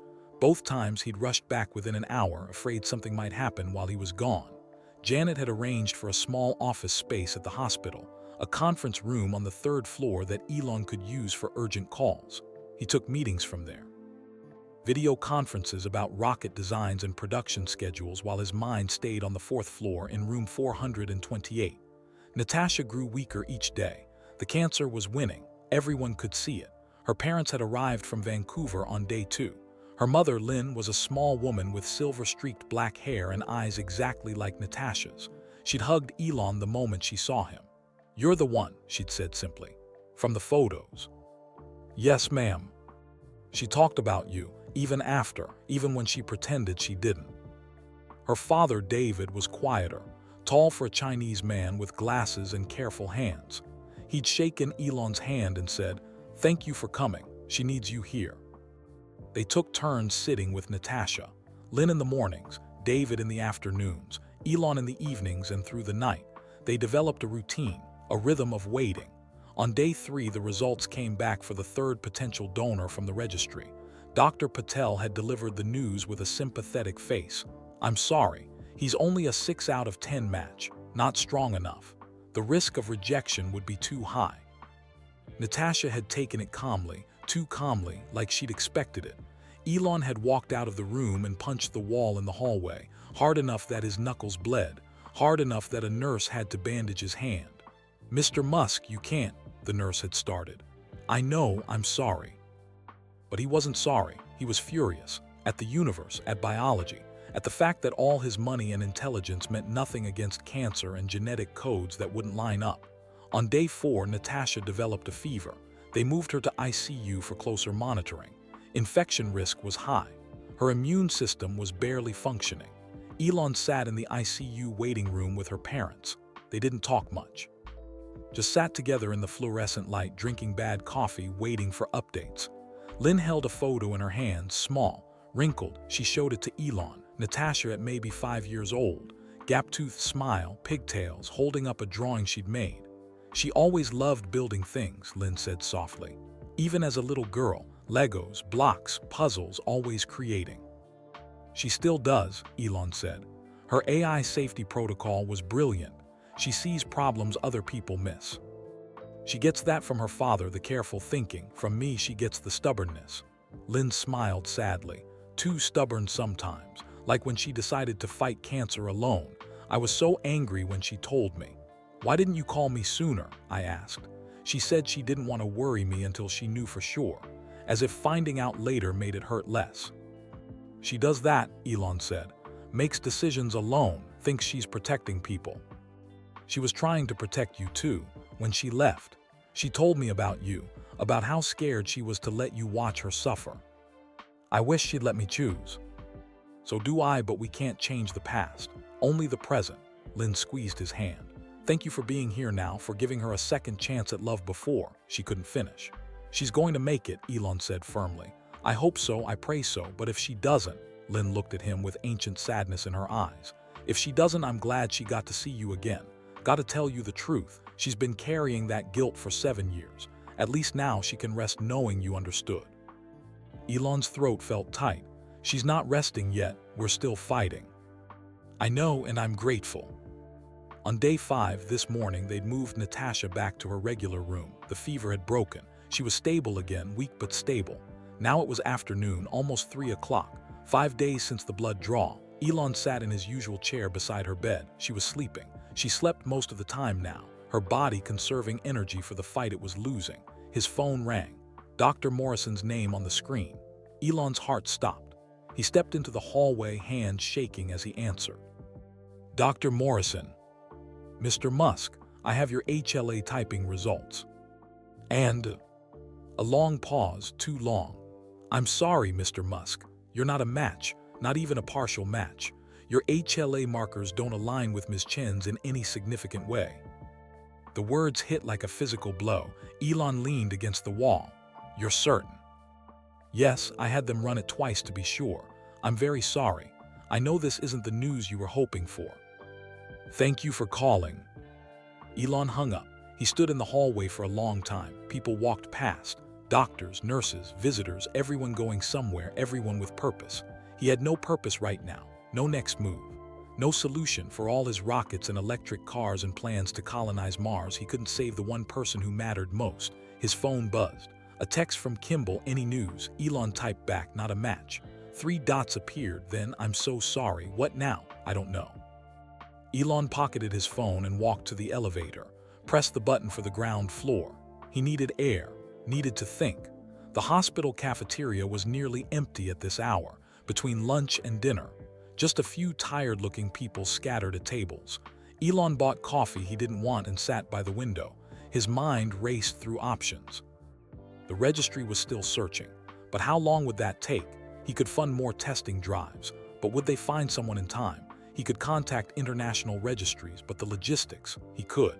What else could he do? Nothing. The answer was nothing. Biology didn't care about his money. Genetics didn't care about his determination. Cancer didn't care that he loved her. His phone rang again. Unknown number. He almost didn't answer, but something made him. Hello. Mr. Musk, this is Dr. Sarah Kim from the National Marrow Donor Program. Your assistant contacted us about funding registry expansion. Yes, 50 million, more if needed. That's incredibly generous. I wanted to call personally to thank you and to let you know we've already started organizing additional testing drives in Asian American communities across the country. How long until you find matches? Well, that's actually why I'm calling. We entered your information into our database when we received notice of your HLA testing, and something unusual came up. Elon sat forward. What do you mean? Your genetic profile flagged a similarity in our system with a person who registered as a potential donor just 3 weeks ago. They requested to be tested after seeing a social media campaign about the need for Asian donors. Are they a match for Natasha Chen? We can't disclose patient information, but I can tell you this person is a 10 out of 10 HLA match for someone in our system, and they've already agreed to donate if selected. A 10 out of 10 match. Elon's hands started shaking. For Natasha. I can't confirm names, Mr. Musk. Privacy regulations. But I can tell you we're contacting a patient at Mercy General Hospital today with very good news. That's all I can say. Who's the donor? How do I thank them? They've requested to remain anonymous for now, but they did send a message for the recipient. Would you like to hear it? Yes. Dr. Kim read from her notes. The donor wrote, I hope this helps. My family knows what it's like to lose someone to blood cancer. If I can save a stranger's life, that means something. Tell them to fight hard. They're getting my strongest cells. Elon's eyes burned. When can we do the transplant? The donor needs to undergo a physical and some preparation. We're looking at approximately 7 to 10 days. Is the patient stable enough to wait that long? She has to be. We'll make sure she is. Then we'll move forward. Dr. Patel at Mercy General will receive all the details within the hour. Congratulations, Mr. Musk. This is very rare, finding a perfect match, especially this quickly. Your funding is already making a difference. Thank you so much. Elon hung up and just sat there. A match, a perfect match, 10 out of 10. Natasha was going to get her transplant. He stood up so fast he knocked over his coffee. Didn't care. Ran to the elevator, pressed the button for the 4th floor repeatedly like that would make it come faster. The ride up felt endless. He ran down the hallway to room 428, burst through the door. Natasha was awake, so were her parents. Dr. Patel was there too, smiling. You heard, Dr. Patel said. A perfect match, 10 out of 10, is that true? It's true, we just got the notification. The donor is willing and healthy. We can schedule the transplant for next week. Natasha was crying, her mother was crying. Her father had his arm around both of them. Elon walked to the bed, took Natasha's hand. You're going to live, he said. Maybe, she whispered. Maybe not, but I have a chance. You have more than a chance. You have the best doctors, the best donor, and you have me. You're going to make it, Tasha. She squeezed his hand weakly. One more fight. One more fight, he agreed. Dr. Patel cleared her throat. I should mention, there's something unusual about this match. Everyone looked at her. The donor's last name is Chen. They indicated on their registration form that they have family roots in the Guangdong province of China, same as Natasha's family. Lin gasped. You think they might be related? It's possible. Distant relatives can share HLA markers. We're looking into it. The donor has agreed to be contacted after the transplant if Natasha wants to meet them. What's their first name? Natasha asked. Anna Chen, 24 years old, lives in Portland, Oregon, works as a teacher. I don't know any Anna Chen, Natasha said, looking at her parents. They shook their heads. Neither do we. Maybe a cousin you've never met, Dr. Patel suggested. Chinese families are large, scattered across continents. It's not impossible. I want to meet her, Natasha said firmly. After, if I survive this, I want to thank her. You will survive, Elon said, and you will thank her. I'll make sure of it. Dr. Patel reviewed the next steps: pre-transplant preparation, more chemotherapy to wipe out Natasha's existing bone marrow, the transplant itself, then isolation, months of recovery. It would be hard. Maybe the hardest thing Natasha had ever done, but she'd have a chance. After the doctor left, after her parents stepped out to call family members with the news, Natasha and Elon sat together in the quiet room. I can't believe it, she said. A perfect match, after everything. Sometimes impossible things happen. You told me that once. I did, didn't I? You did, at a rocket launch. You said sometimes the universe surprises us.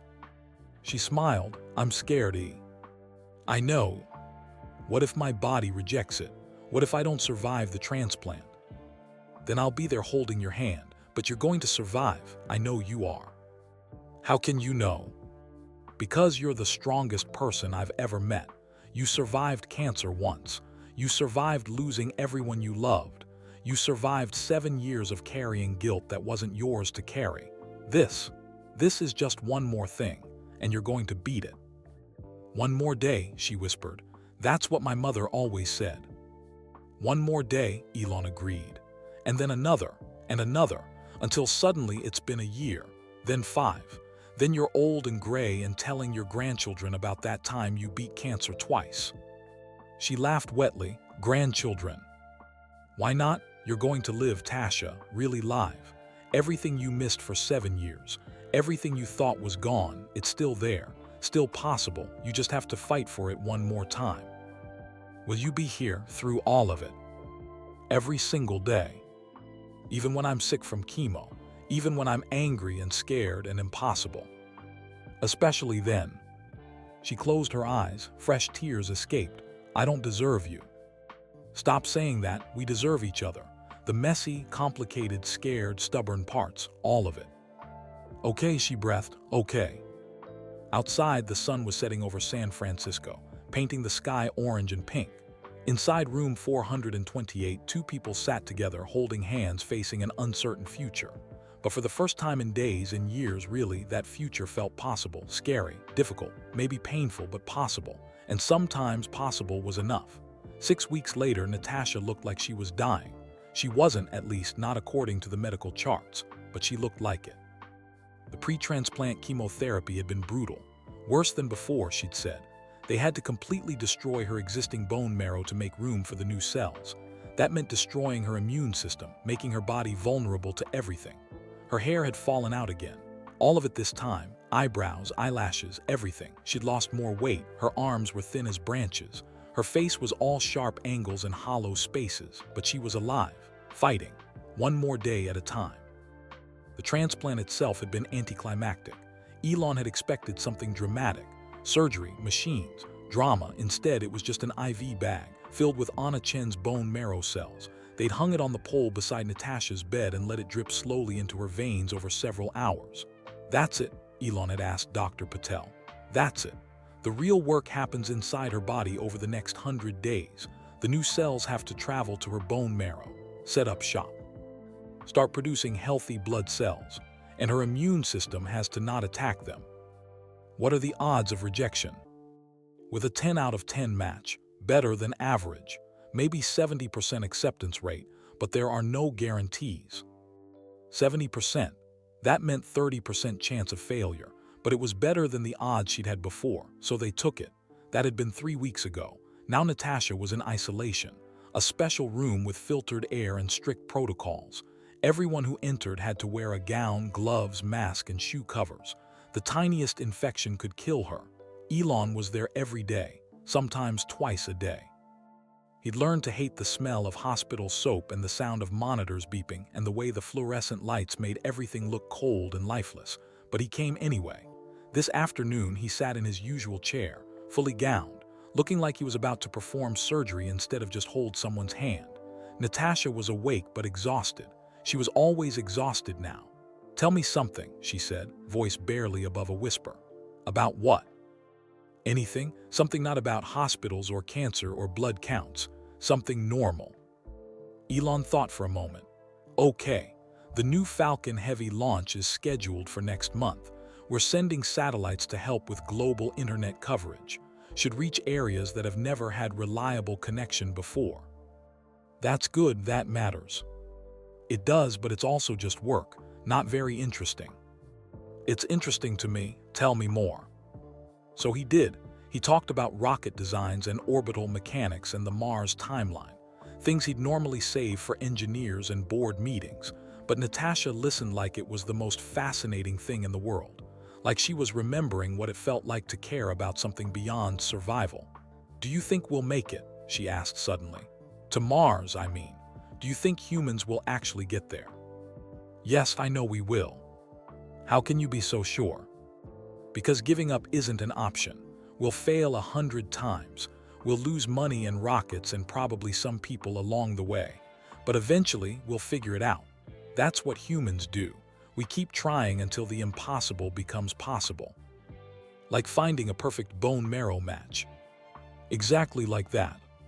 She was quiet for a moment. Then, "I got a letter from Anna, the donor." Elon sat forward. "You did? When?"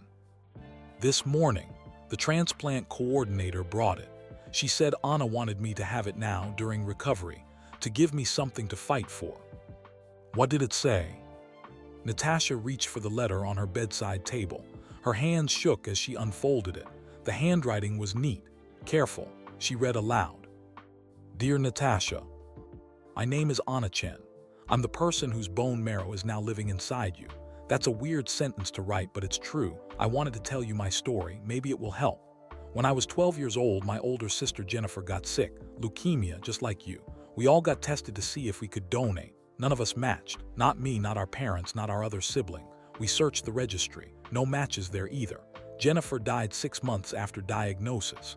She was 17. She wanted to be a veterinarian. She loved animals more than people, honestly.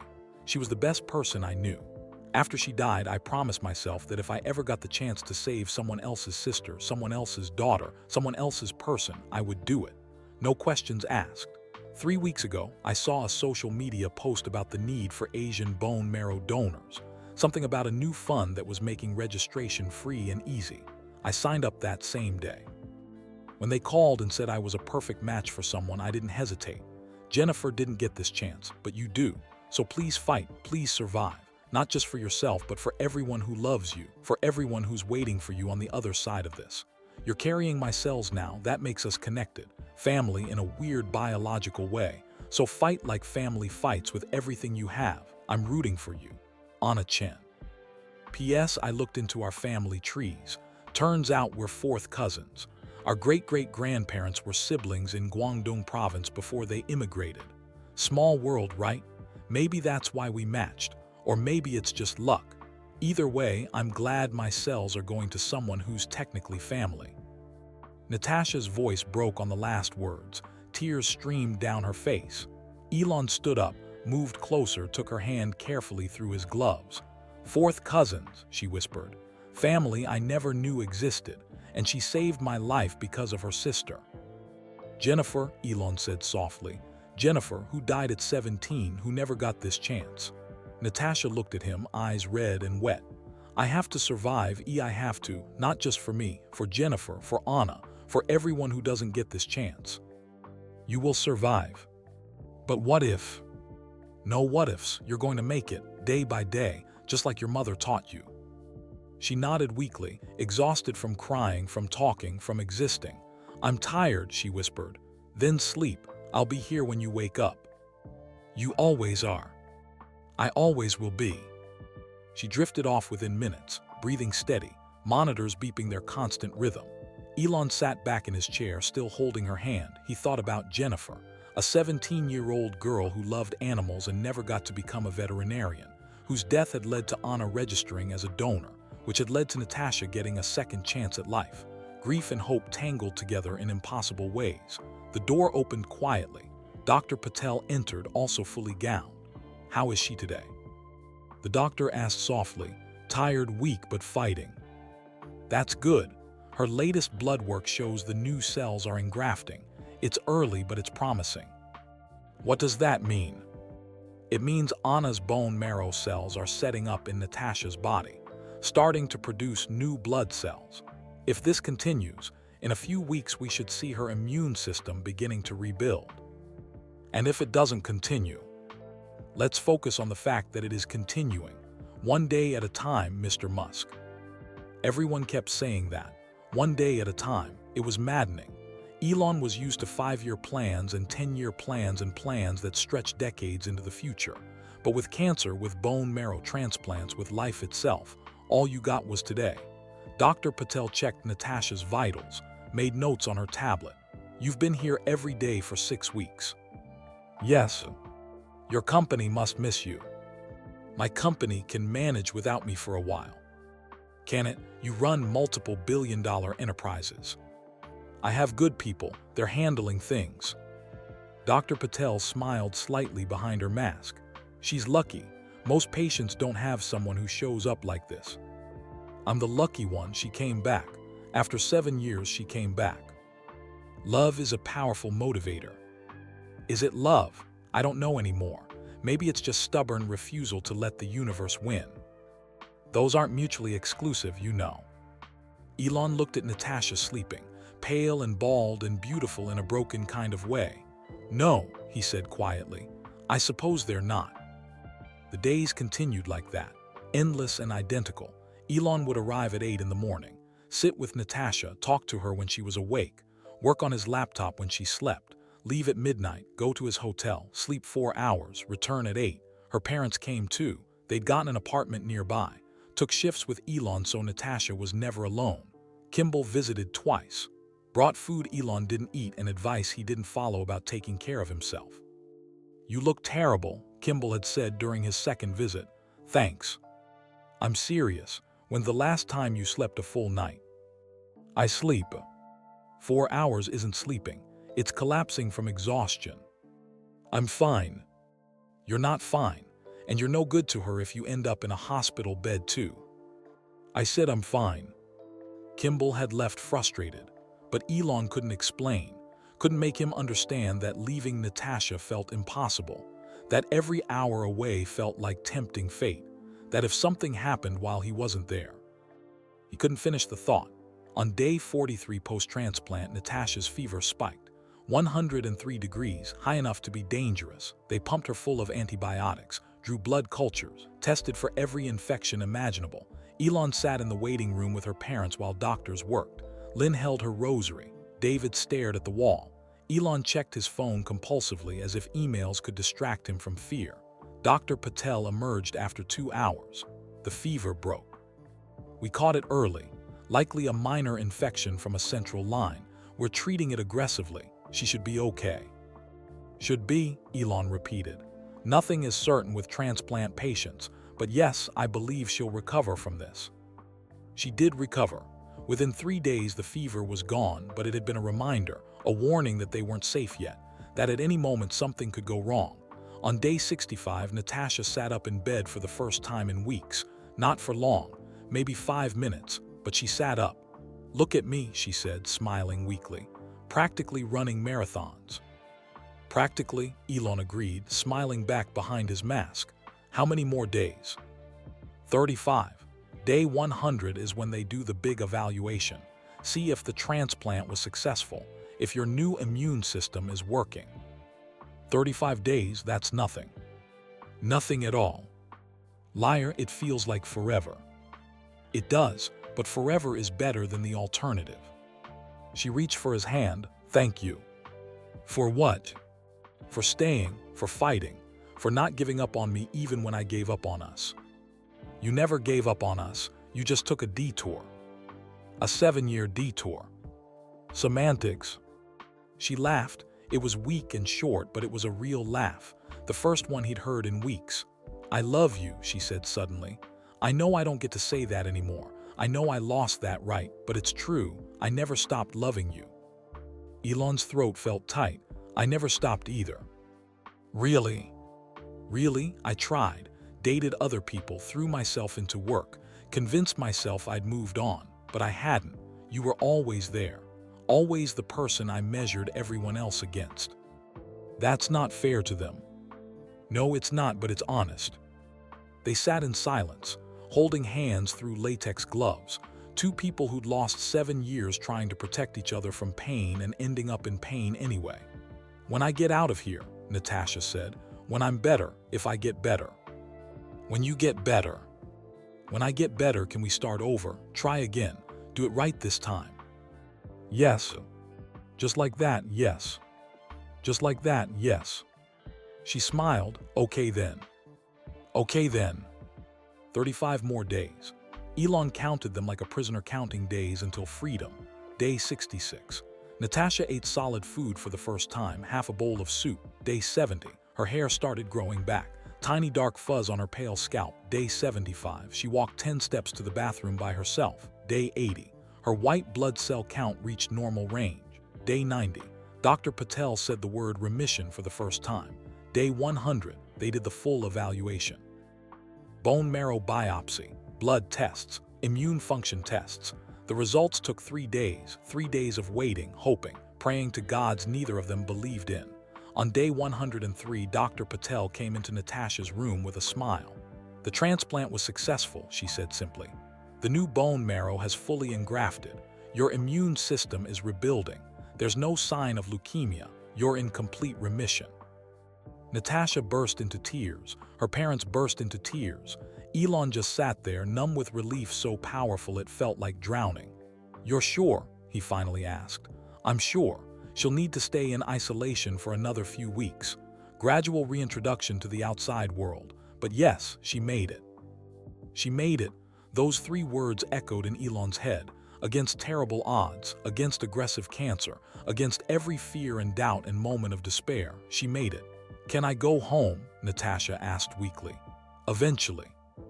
Eventually, maybe 3 more weeks, then careful monitoring for the next year, but yes, you can go home. After Dr. Patel left, after her parents left to call family, Elon sat alone with Natasha. She was crying, laughing, both at once. I survived, she kept saying. I actually survived. I told you, Elon said. I told you you would. You did, you were right. I'm always right. Don't push it. He laughed, really laughed, for the first time in months. They sat together in that sterile room, holding hands, crying and laughing and trying to believe that maybe, just maybe, the worst was finally over. 3 weeks later, Natasha walked out of Mercy General Hospital on her own 2 feet, slowly, carefully, holding onto Elon's arm for support, but walking. The October sun felt impossibly bright after months of fluorescent lights. The air smelled like car exhaust and street food and life. Real life happening all around her. It's so loud, she said, blinking in the sunshine. That's the world, Elon said. You've been away for a while. 4 months, it feels like 4 years. It was 4 years, in hospital time. Her parents waited by the car. Lynn immediately wrapped a scarf around Natasha's neck even though it wasn't cold. Mom, I'm fine. You just had a bone marrow transplant. You're not fine yet. You're getting there fine. Getting there fine, Natasha repeated, smiling. I'll take it. They drove to Elon's beach house in Malibu, the same one from 7 years ago. He'd kept it exactly the same. Even the plants she'd insisted he buy were still there, somehow still alive despite his terrible care. You kept the fiddle leaf fig, she said, touching the leaves gently. I kept everything. Why? Hope maybe, or stupidity. I could never decide which. Natasha's parents stayed for a few days, made sure she was settled, cooked enough food to feed an army. Lynn cried every time she looked at her daughter. I'm okay, Mom, Natasha said for the 100th time. I know, I just keep thinking about what almost happened, and then I cry. But it didn't happen, I'm here. You're here, Lynn repeated like she was trying to convince herself. On the third day, her parents flew back to Vancouver, back to their bookstore and their lives, but they'd be back next month for Natasha's follow-up appointments. Then it was just Elon and Natasha, alone in the beach house, figuring out how to exist together again. It was strange at first, awkward. They'd spent months in a hospital where roles were clear. She was sick. He was support. Simple. Now they were just two people sharing space. Not dating, not exactly, but not dating either. Where should I sleep? Natasha asked the first night. Guest room is made up. Unless you want the master, I can take the guest room. No, guest room is fine. I don't want to. I mean, we're not. I know. Okay, good. They stood there awkwardly. This is weird, Natasha said. Very weird. We used to live together. It wasn't weird then. That was 7 years ago. We're different people now. Are we? Elon thought about that. Maybe. Or maybe we're the same people who finally got a second chance. I like that version better. Me too. She went to the guest room. He went to the master. They both lay awake for hours, knowing the other person was just down the hall but feeling miles apart anyway. The days developed a rhythm. Mornings, Natasha slept late, her body still recovering, still rebuilding. Elon worked from home. Video conferences with engineers, emails about production schedules. The world had kept spinning while he was gone. Now he was catching up. Afternoons, they'd sit on the deck, watch the ocean, talk about small things. Easy things. What do you want to do? He asked one day. When you're fully recovered, when all this is behind you. I don't know. I haven't thought that far ahead. For months, I was just focused on surviving the day. Think about it now. Dream big. She was quiet for a long time, watching waves crash against the shore. I want to meet Anna, the donor, thank her in person. We can arrange that. And I want to work again. Use my brain for something besides counting blood cells. Maybe finish that AI safety protocol I started years ago. I could use someone like you at Tesla or SpaceX, take your pick. You're just saying that. I'm not. Your protocol was brilliant, still is. We could implement it across all our AI systems. You kept my notes from 7 years ago. I kept everything. She looked at him. Why? Because letting go felt like giving up, and I don't give up. Even on people who leave you. Especially on them. More silence, comfortable this time. I'd like that, she said finally. Working with you again, but not yet. I need time to just be, without cancer, without fear, just existing. Take all the time you need. 2 weeks passed, then 3. Natasha grew stronger. Color returned to her face. She walked on the beach every morning, a little farther each day. Her hair grew back, still short but growing, dark and thick. I look like a baby bird, she said one morning, staring at her reflection. You look beautiful. You're biased. Completely, doesn't make it less true. She smiled. Thank you for everything, for staying, for fighting when I couldn't. You fought plenty. I just held your hand while you did. It was more than that. Maybe, but you did the hard part. One evening, they were sitting on the deck watching the sunset. Elon had brought out Chinese takeout, just like old times. Lo mein, Natasha said, opening a container. I haven't had this in forever. Hospital food doesn't count as food.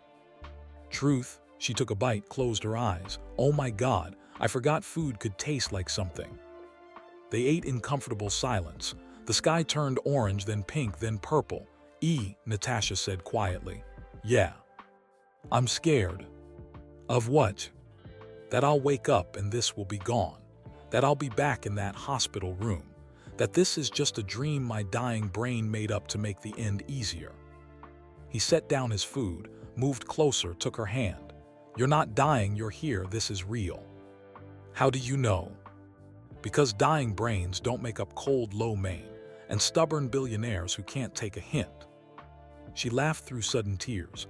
I'm sorry, I don't know why I'm crying. You almost died, you're allowed to cry. I've cried so much, I'm tired of crying. Then stop crying or don't, whatever you need. She leaned her head on his shoulder. He wrapped his arm around her carefully. She was still fragile, still healing. They sat like that as the sun disappeared and stars came out. Two people who'd lost each other and found each other and were trying to figure out what came next. "I want to call Anna," Natasha said suddenly. "The donor. I need to thank her." "Okay, we can arrange it." "Not through the coordinator, not official. I want to actually talk to her, person to person." "I'll make it happen." 2 days later, Elon handed Natasha a phone number. "Anna Chen, Portland, Oregon. She said she'd love to hear from you." Natasha stared at the number, 10 digits that connected her to the person who'd saved her life. "What do I say?" "Start with thank you." "That's not enough. Thank you doesn't cover this." "Say it anyway, see where it goes."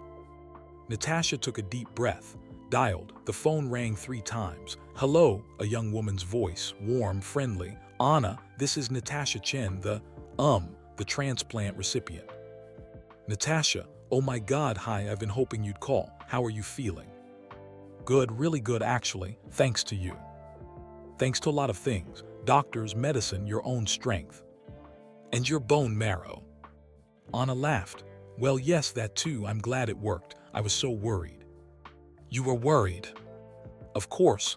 I donated the cells, but then I had no idea what happened after, whether you survived the transplant, whether your body accepted them. I've been checking my email constantly hoping for updates." "I'm sorry, I should have reached out sooner. I've been recovering." "Don't apologize. You just survived cancer. You get a pass on everything for at least a year." Natasha smiled.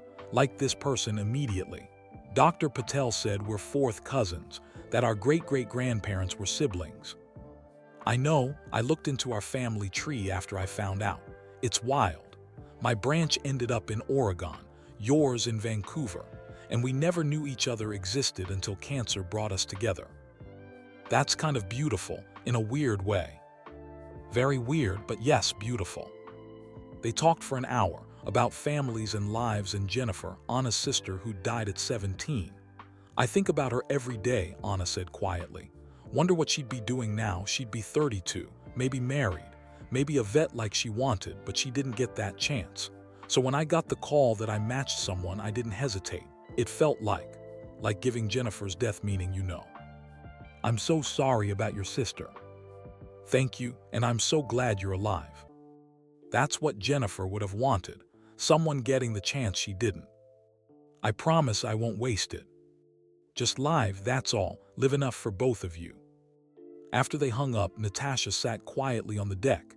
Elon found her there, staring at the ocean. "How'd it go?" "She's amazing, kind and funny, and she lost her sister and turned that grief into saving a stranger's life. I don't know how to live up to that." "You don't have to live up to anything. Just live, like she said."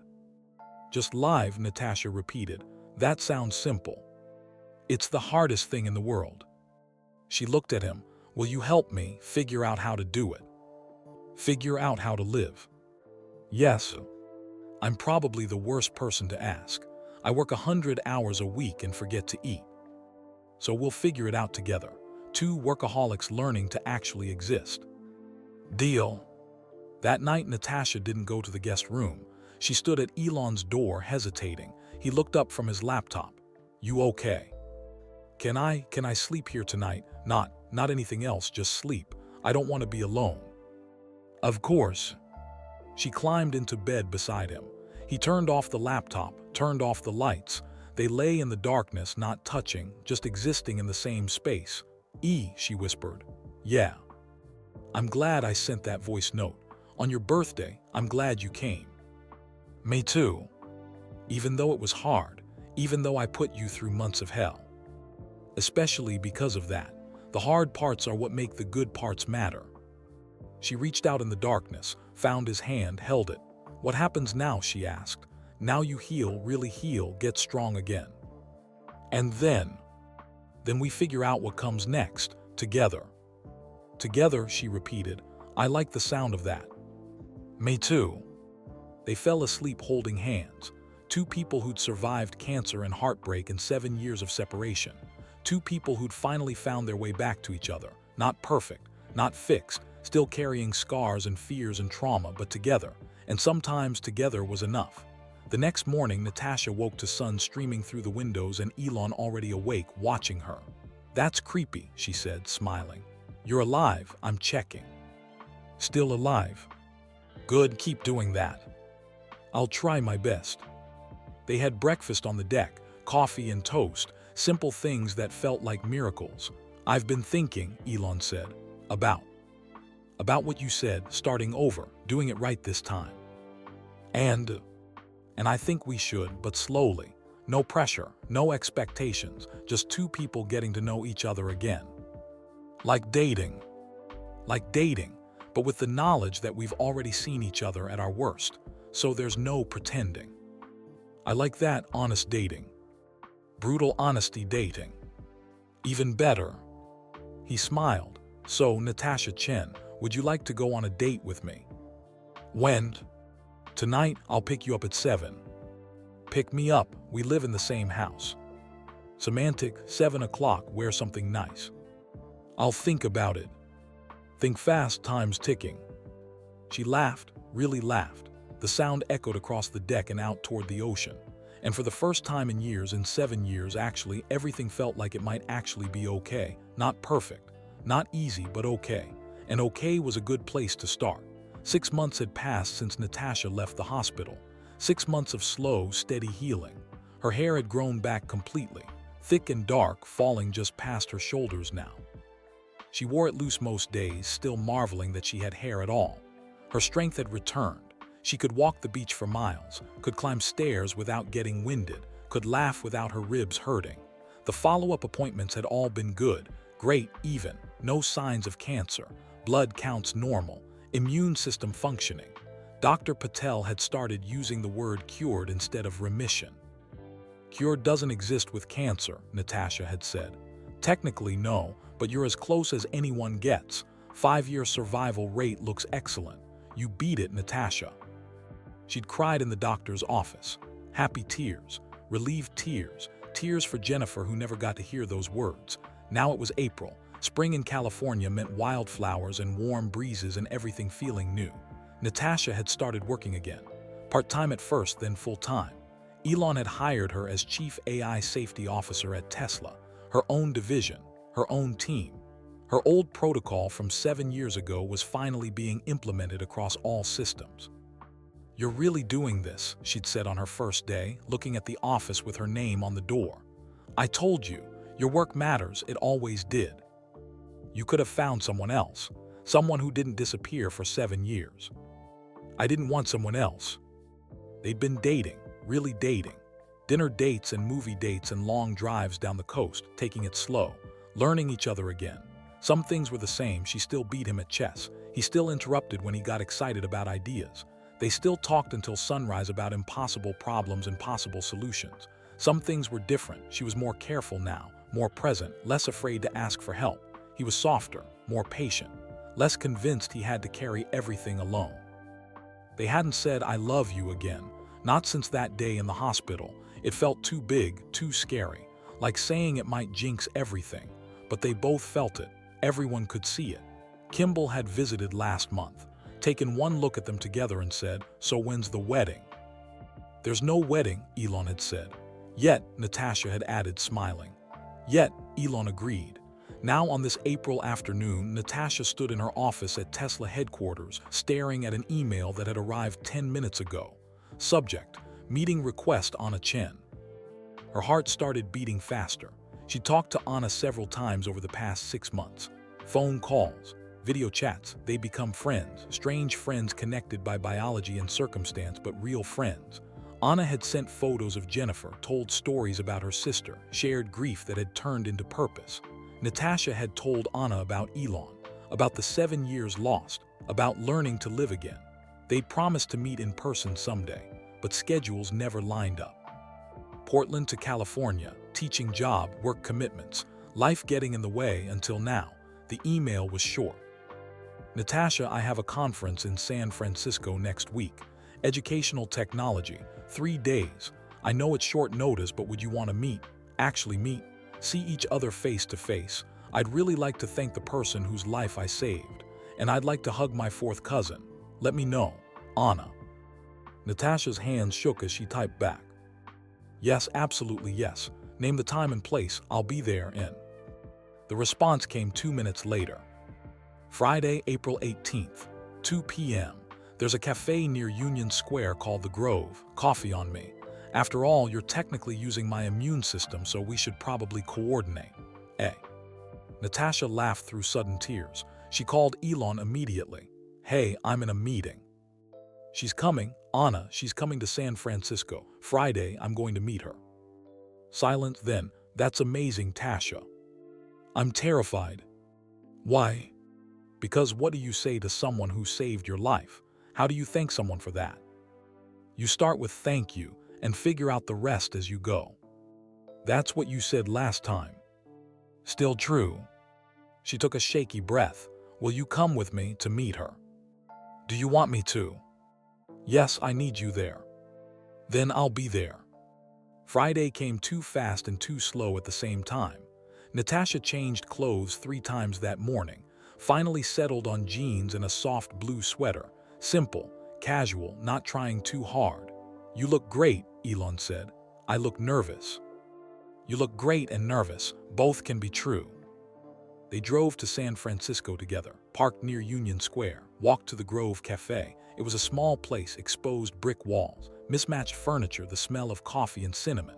Natasha spotted her immediately. Anna Chen sat at a corner table wearing a yellow sundress and a nervous smile. She was petite, young-looking for 24. Her hair was long and braided. She had Jennifer's eyes. Natasha recognized them from photos. When Anna saw them, she stood up. For a moment, nobody moved. Then Anna walked over and hugged Natasha, hard, like she was hugging someone back from the dead, which in a way she was. You're real, Anna whispered. I kept thinking maybe you weren't real. Maybe they made you up. I'm real, Natasha whispered back, crying. Thanks to you. They stood there for a long moment, 2 fourth cousins who'd never met, connected by blood and bone marrow and impossible luck. Finally, they pulled apart. Anna wiped her eyes, laughing. Sorry, I told myself I wouldn't cry. Me too, we're both failing. Hi, Anna said to Elon. You must be the rocket guy. Elon, and yes, guilty. Natasha talks about you constantly. It's adorable and slightly nauseating. I do not talk about him constantly, Natasha protested. You literally sent me a 30-minute voice message last week about his new satellite system. That was work-related. It was love-related disguised as work-related. Elon smiled. I like her already. They sat down at the table, ordered coffee, sat there looking at each other like they couldn't quite believe this was happening. So, Anna said finally, you're alive, actually alive. Actually alive because of you. Because of a lot of things, but yeah, partially because of me. That's still weird to think about. It's weird from this side too. I have your bone marrow. Your cells are making my blood. We're basically the same person now. Biologically, kind of. Anna smiled. Do you feel different? Like, do you have random cravings for things I like? Do you like coffee? Love it. Then maybe, or maybe I just like coffee. They talked for 2 hours about everything and nothing. Anna told them about her teaching job, 2nd grade, 23 students. She showed them photos of her classroom, drawings her students had made. This one's from Marcus, she said, pointing to a crayon picture. He drew me as a superhero because I told the class about donating bone marrow. He thinks I have superpowers now. You kind of do, Natasha said softly. No, I just did what Jennifer would have wanted. She always helped people, always, even when it cost her something.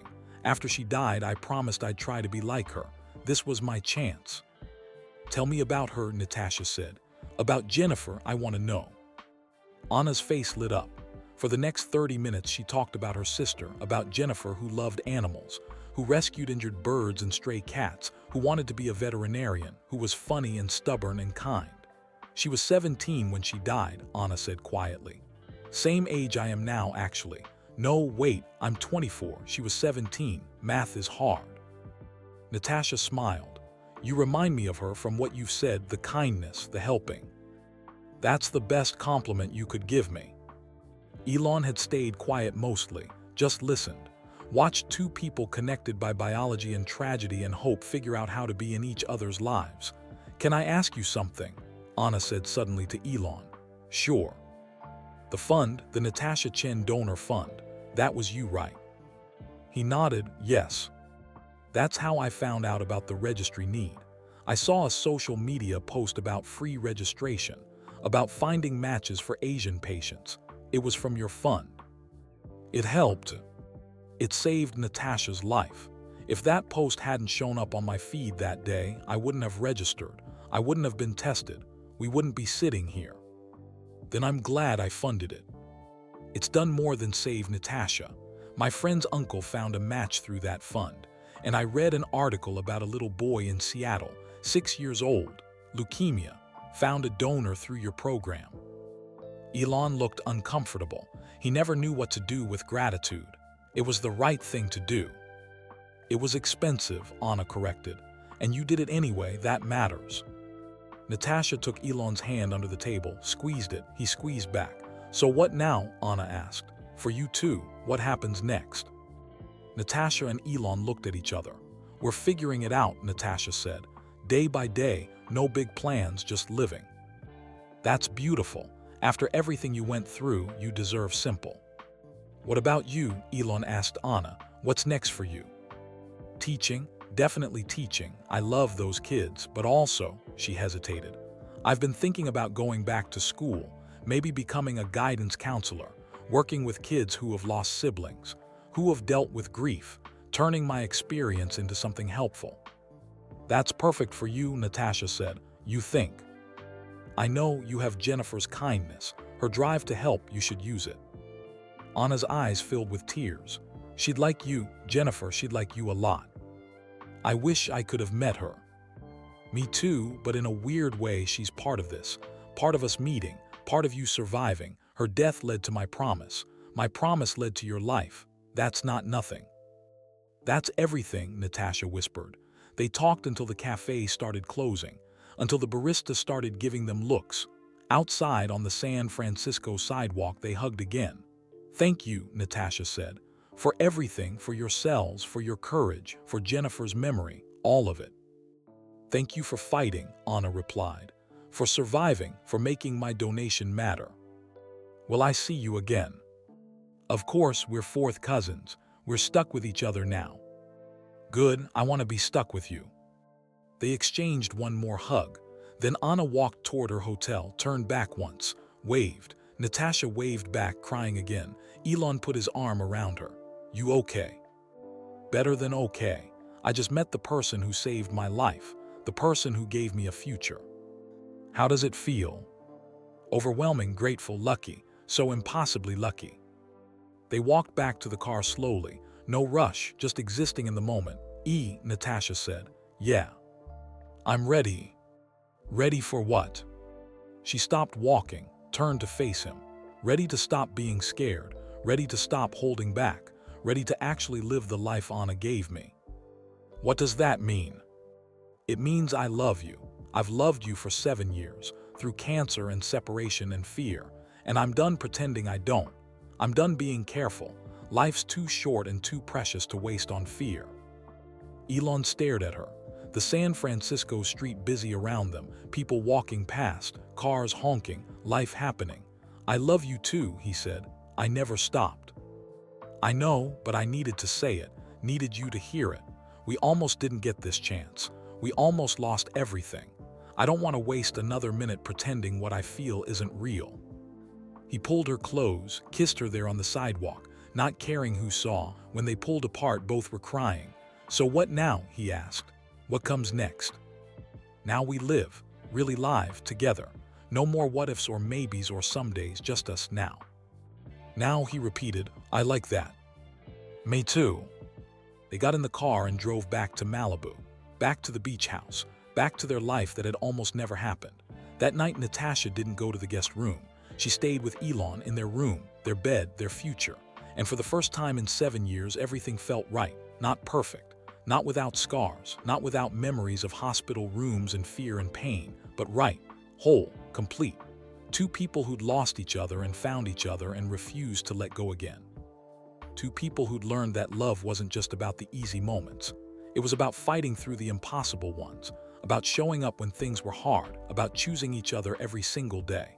And they would keep choosing each other for all the days they had left, however many that turned out to be. 1 year later, Natasha stood in front of the mirror in the master bedroom, adjusting the collar of her dress, deep emerald green, elegant, simple.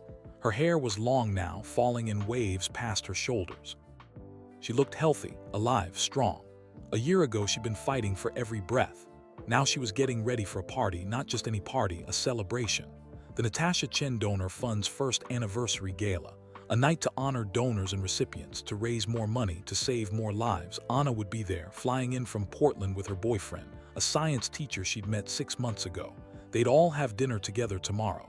Dr. Patel would be there, and the transplant coordinator, and dozens of other people whose lives had been touched by bone marrow transplants.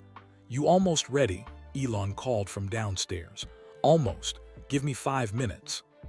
She looked at herself one more time, at the woman in the mirror who'd survived the impossible. 2 years ago, no, almost 3 years ago now, she'd sent a voice note on Elon's birthday. 47 seconds that changed everything. She'd been dying then, preparing for the end. Now she was living, really living. Her phone buzzed, a text from her mother.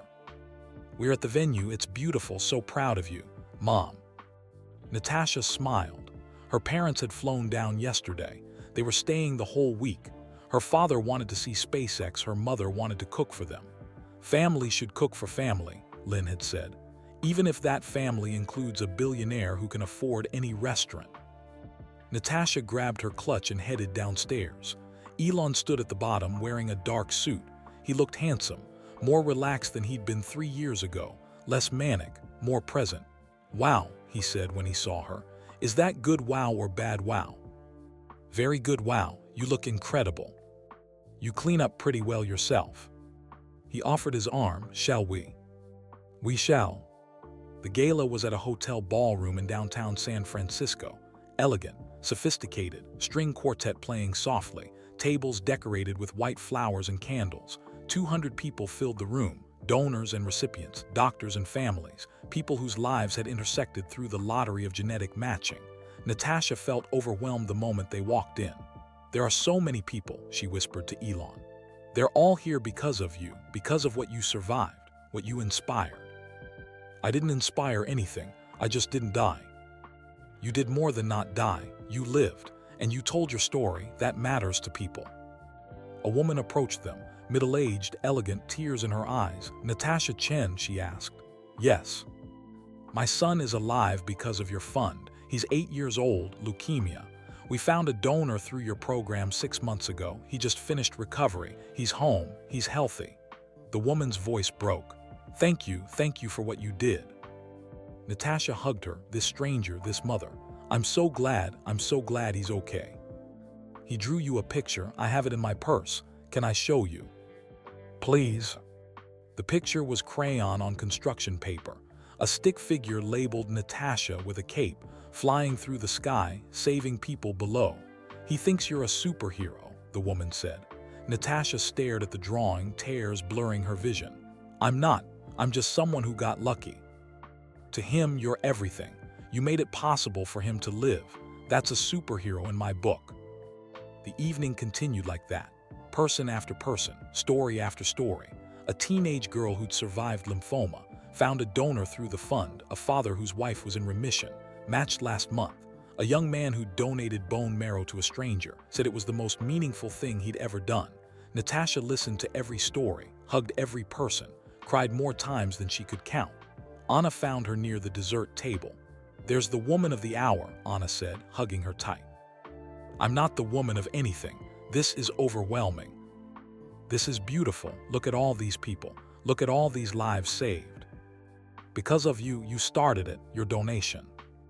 I was one person, one donation. This," Anna gestured around the room, "this is because you and Elon refused to let my sister's death be meaningless. You turned tragedy into hope. That's powerful." They stood together watching the crowd, families laughing, survivors sharing stories, donors meeting recipients for the first time. Jennifer would have loved this, Anna said softly. She's here, in spirit, in purpose, in every person who's alive because we remembered her. Thank you for that, for honoring her this way. Elon appeared with drinks, handed them to both women. The speeches start in 10 minutes, he said. You ready? Natasha's stomach dropped. Speeches. You're giving one, remember. I thought that was optional.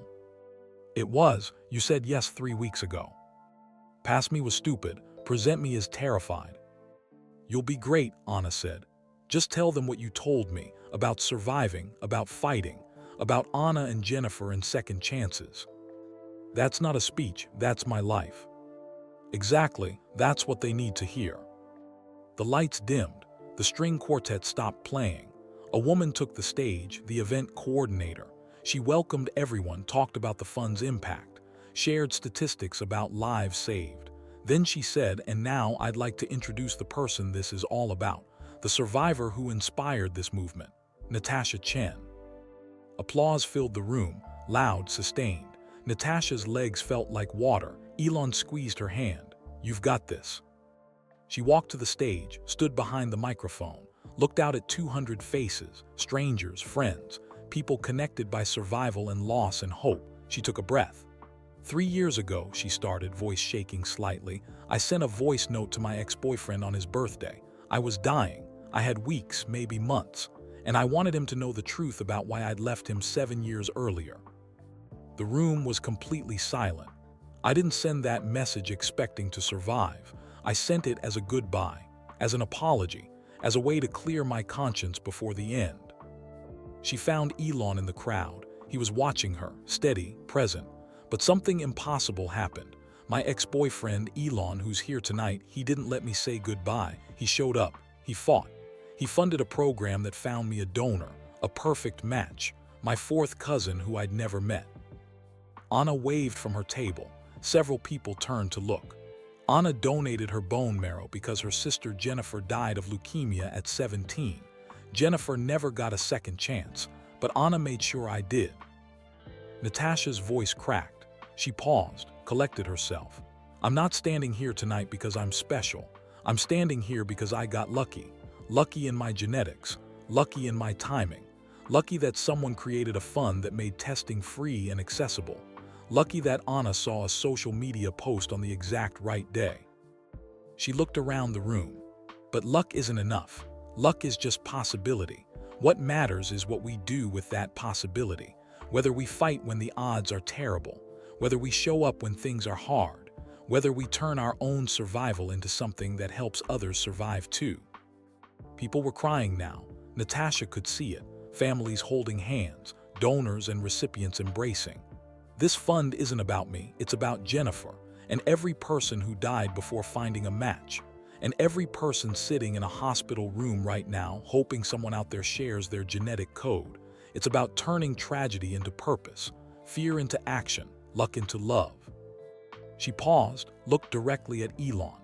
3 years ago, I sent a voice note expecting to die. Today, I'm alive, not just breathing, actually living. And I'm sharing this stage, this life with all of you, with donors who gave pieces of themselves to save strangers, with recipients who refused to give up, with families who held on through the darkest nights. Her voice grew stronger. So thank you to every person in this room, to every person who registered as a donor, to every doctor who fought for their patients, to every family member who sat in hospital waiting rooms drinking bad coffee and refusing to lose hope. She smiled through tears. We're all here tonight because we chose possibility over despair. We chose fighting over giving up. We chose each other over loneliness. That's what this fund represents. Not just bone marrow and genetic matches, but human connection. The decision to show up for strangers, to save people we'll never meet, to believe that every life matters enough to fight for. She wiped her eyes. 3 years ago, I was dying. Tonight, I'm living, and I'm so grateful for every person who made that possible, for every day I get to exist, for every breath, every moment, every impossibly beautiful second chance. She took a breath. Thank you for being here. Thank you for your donations, financial and biological. Thank you for proving that humans are capable of extraordinary kindness. Thank you for saving lives, including mine. She stepped back from the microphone. The room erupted in applause, standing ovation, people crying openly. Natasha stood on the stage, overwhelmed, grateful, alive. Elon met her as she came down the stairs, pulled her into a hug. That was perfect, he whispered. That was terrifying. Both can be true. Anna hugged her next, then her parents, then Dr. Patel, then person after person, a receiving line of gratitude and tears and shared survival. Later, when the formal program ended and people mingled with drinks and dessert, Elon pulled Natasha aside. Come with me, I have something to show you. Now, in the middle of the party. Now, he led her to a quiet hallway outside the ballroom, reached into his pocket. Natasha's heart stopped. What are you? He got down on one knee. Natasha Chen, 3 years ago you sent me a voice note that changed my life. You showed me what real courage looks like, what fighting for someone means, what love is when it's honest and messy and real. He opened a small box. Inside was a ring, simple, elegant, a single diamond on a platinum band. I'm not good at speeches, not like you, but I'm good at knowing what I want, and I want you every day, forever, however long that is. Will you marry me? Natasha couldn't breathe, couldn't think, could only feel her heart pounding and tears streaming and joy exploding in her chest. Yes, she whispered. Yes, absolutely yes. He slipped the ring on her finger, stood, kissed her while people walking past the hallway started clapping. When they pulled apart, both crying, Natasha looked at the ring. It's beautiful. It's not finished yet, look inside.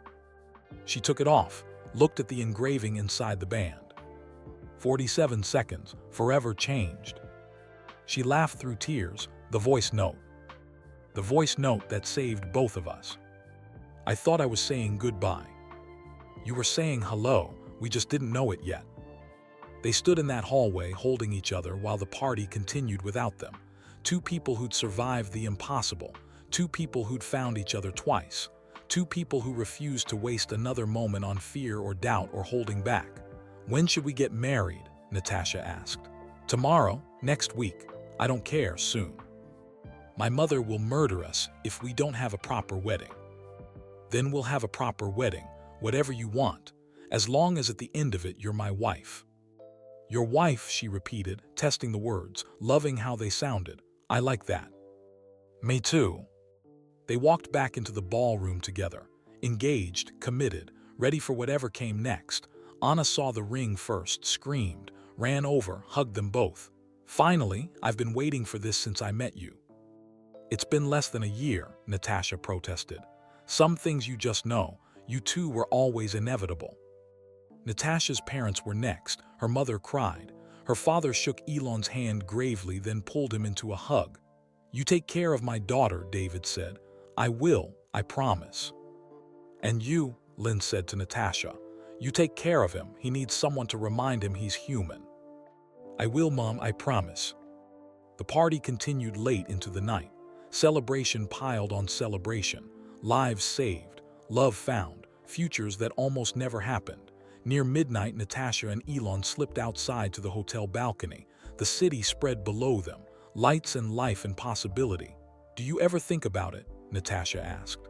About how close we came to never having this. Every day. Does it scare you?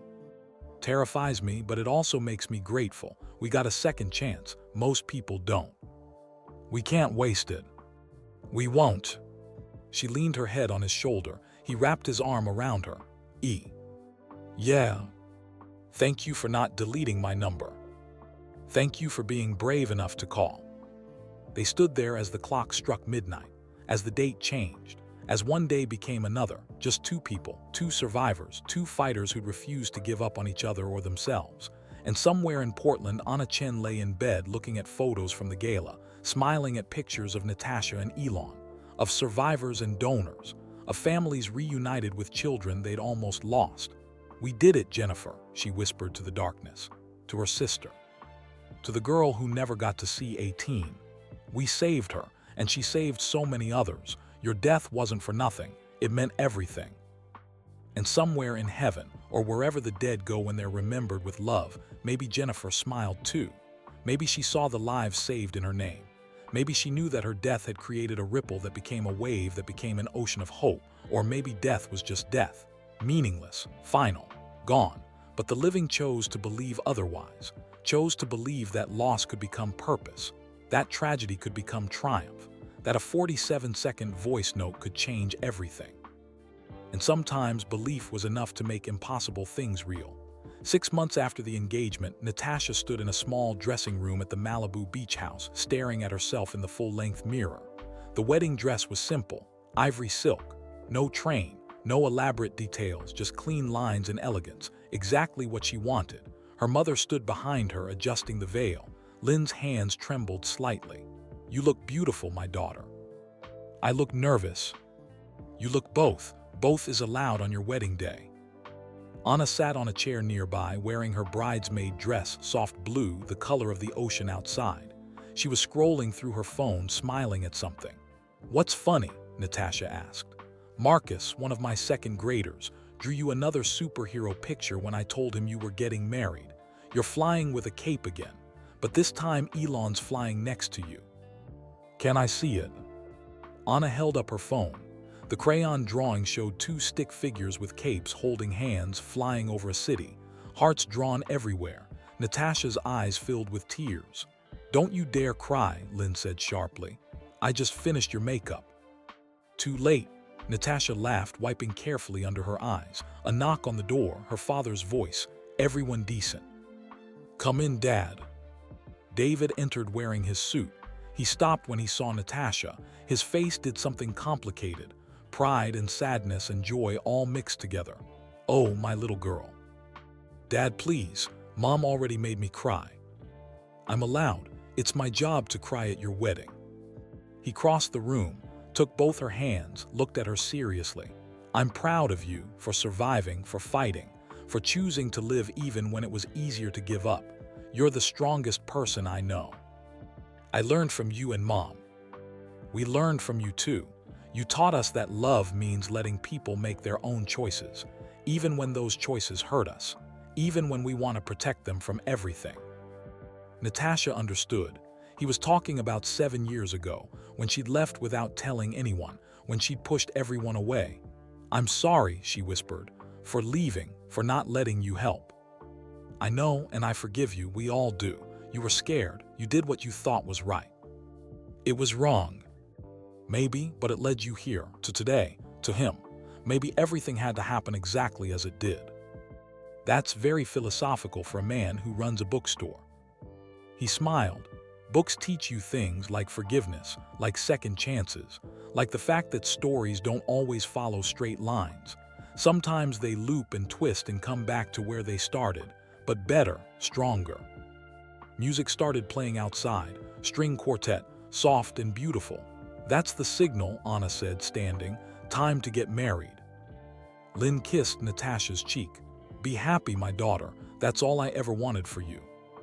She left with Anna, joining the other guests. David offered Natasha his arm. "Ready." "I've been ready for 3 years, since the moment he walked into that hospital room." "Then let's not keep him waiting." They walked through the beach house toward the deck where chairs had been set up facing the ocean. 50 guests, small, intimate, just family and close friends. Natasha could see Elon standing at the front, Kimball beside him as best man, both wearing suits, both looking out at the waves. Then Elon turned, saw her. His face did something she'd never seen before, like seeing something impossible become real, like watching a rocket land itself, like the moment when you realize the universe might actually care. The music changed. Everyone stood. Natasha walked down the aisle on her father's arm, past her mother crying in the front row, past Anna smiling through tears, past Dr. Patel and the transplant coordinator and people from Tesla and SpaceX, past friends and family who'd watched them survive the impossible. David placed Natasha's hand in Elon's, whispered something to Elon that Natasha couldn't hear. Elon nodded seriously. Then they were standing together, facing each other, the ocean behind them. The sun warm on their faces. The efficient, an old friend of Elon's from college, began speaking.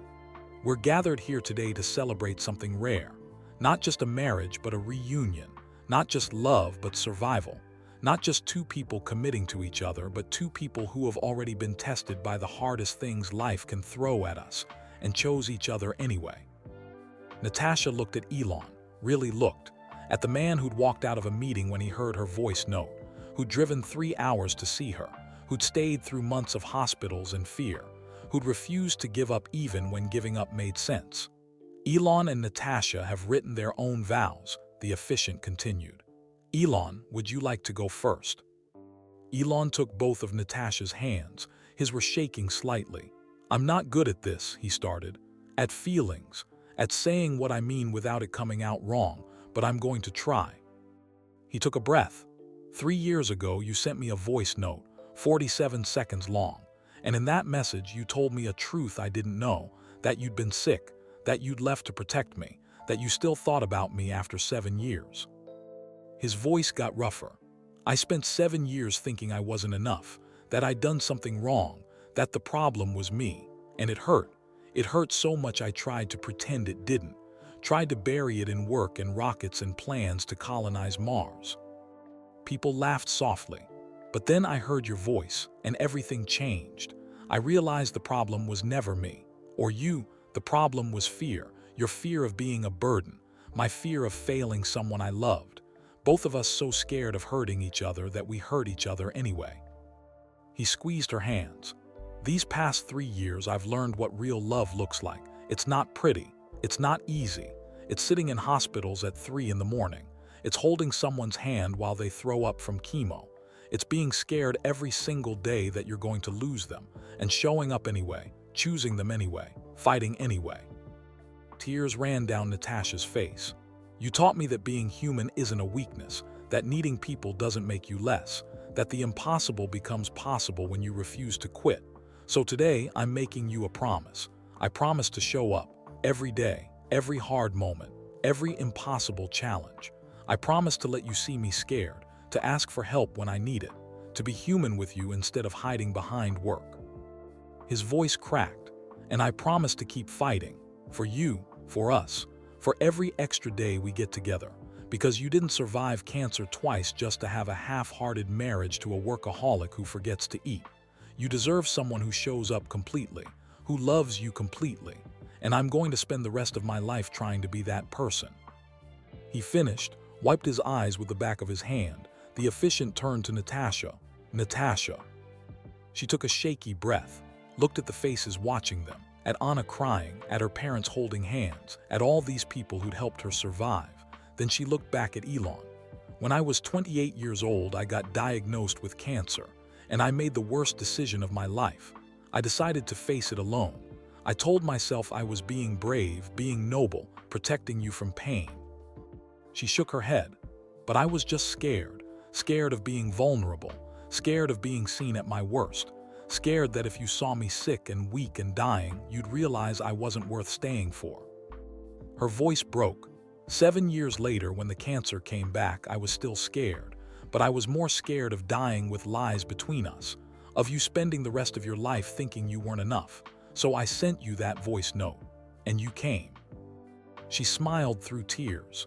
You showed up at that hospital and you didn't leave, not when I looked like death, not when I pushed you away, not when the doctors said I might not make it. You stayed, you fought, you made me believe I was worth fighting for. She touched his face gently. So today I'm making you a promise too. I promise to never run again, to let you see all of me, the scared parts, the broken parts, the parts that are still healing. I promise to ask for help instead of pretending I don't need it, to trust that you can handle hard things, that we can handle hard things together. She took a breath. I promise to live, really live, not just survive, not just exist, but actually embrace every day like the gift it is, to laugh and love and sometimes eat Chinese food straight from the container at midnight while talking about Mars, to remind you that you're human, to let you remind me I'm strong, to build a life that honors every person who helped us get here, Anna and Jennifer and Dr. Patel and everyone who refused to let us give up. Her voice grew stronger, and I promise to love you, not perfectly, not without mistakes, but completely, honestly, with everything I have, for however many days we get, whether that's 50 years or 5 or 500, every single day I choose you, I choose us. I choose this beautiful, messy, impossible love that survived cancer and distance and fear." She finished, both of them crying now. The officiant smiled. "By the power vested in me by the state of California and by the love that clearly exists between you, I now pronounce you husband and wife. Elon, you may kiss your bride." Elon pulled Natasha close, kissed her while everyone cheered, while Anna whooped and Kimball whistled and Lynn cried happy tears into David's shoulder. When they pulled apart, both laughing through tears, Natasha whispered, "We did it." "We did," Elon agreed, "against some pretty terrible odds. Best gamble I ever took." "Mine too." They walked back down the aisle together, married, committed, ready for whatever came next. The reception was on the beach, dinner under string lights, dancing on the sand, speeches that made everyone cry. Anna's speech was short but perfect. "3 years ago, I registered as a bone marrow donor because my sister Jennifer died. I wanted her death to mean something, to save someone, and it did. It saved Natasha. But Natasha did something even more powerful. She took that second chance and multiplied it. She created a fund that saved dozens of lives. She told her story and inspired thousands to register as donors. Jennifer's death created a ripple that became a wave, and I'm so grateful, so proud. So happy that my cousin, my fourth cousin who I never knew existed, is alive and married and living the life Jennifer never got. Jennifer would love this. She'd love all of you.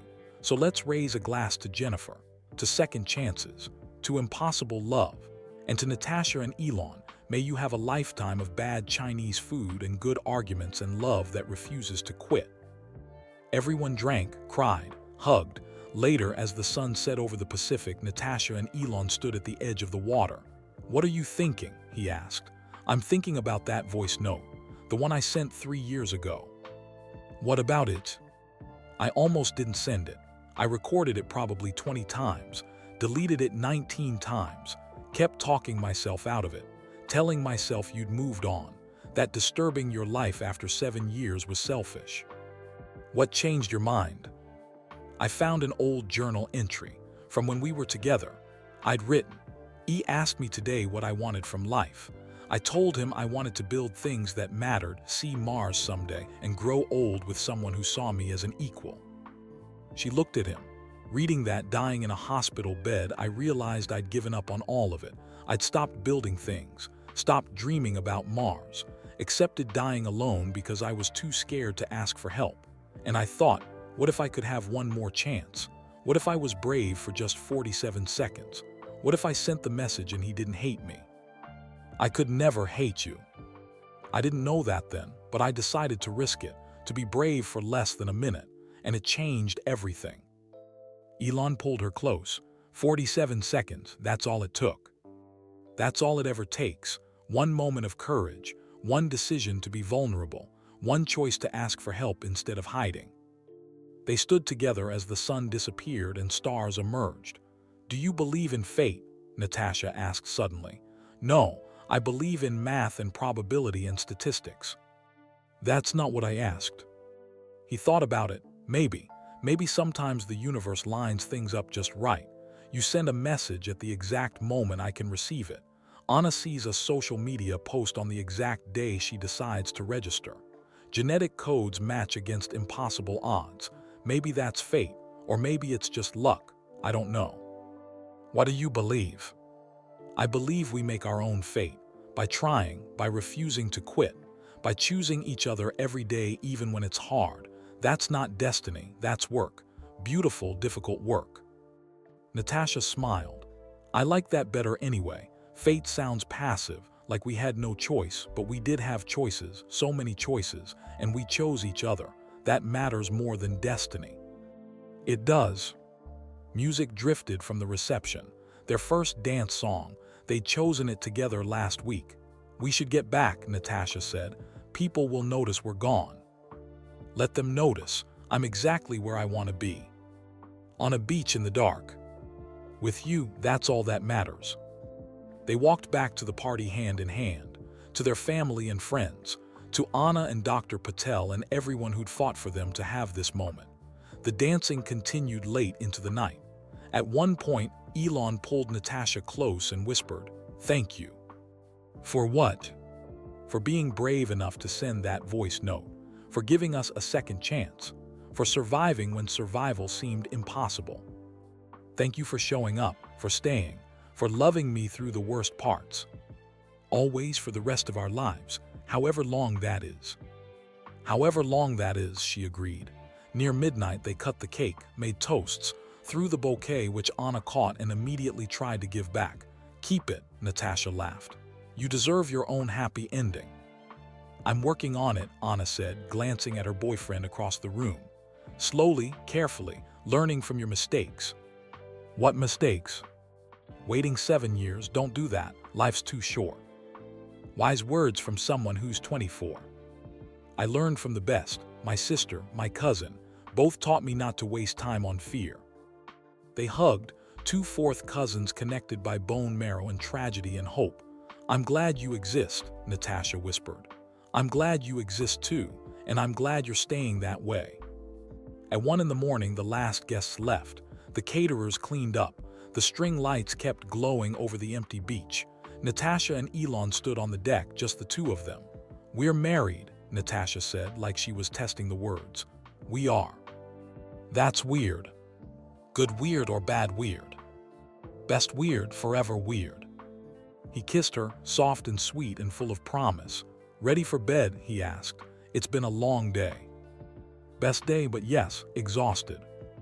They walked into the beach house together, their house now, their life. In the bedroom, Natasha took off her veil, started to unzip her dress. Then she paused, looked at Elon seriously. Thank you for not deleting my number. Thank you for keeping mine. Thank you for coming to the hospital. Thank you for fighting. Thank you for staying. Thank you for living. They stood there listing gratitudes like prayers, like promises, like the foundation of everything they'd built together. Finally, Natasha smiled. We could do this all night. We could, or we could just live, really live together. Together, she agreed. I like the sound of that. They finished getting ready for bed, climbed under the covers, turned off the lights. In the darkness, Natasha reached for Elon's hand. Yeah. I love you. I love you too. No matter what happens, no matter how many years we get, this was worth it, all of it. The pain and fear and fighting. It was worth it to end up here. It was worth it, he agreed. They fell asleep holding hands. Two people who'd survived the impossible. Two people who'd found each other twice. Two people who'd learned that love isn't about perfection, it's about showing up, about choosing each other, about being brave for 47 seconds and letting that courage change everything. Outside, the ocean kept crashing against the shore. The moon hung silver and bright. The world kept turning. And inside the beach house, two hearts beat in steady rhythm. Alive. Together. Home, if this story touched your heart, let me know where you're watching from in the comments below. Are you in New York, Tokyo, maybe a small town nobody's heard of? I love hearing from you. And if you believe in second chances and the power of kindness, hit that like button right now. It helps spread this message to people who need to hear it today. Subscribe to this channel if you want more true stories about courage, hope, and love that refuses to give up. We're building a community of people who believe kindness matters. Your next story is already waiting for you on the screen right now. Click it. Another incredible journey is about to begin. Thank you for being here. Thank you for believing in love. And remember, sometimes all it takes is 47 seconds of courage to change everything.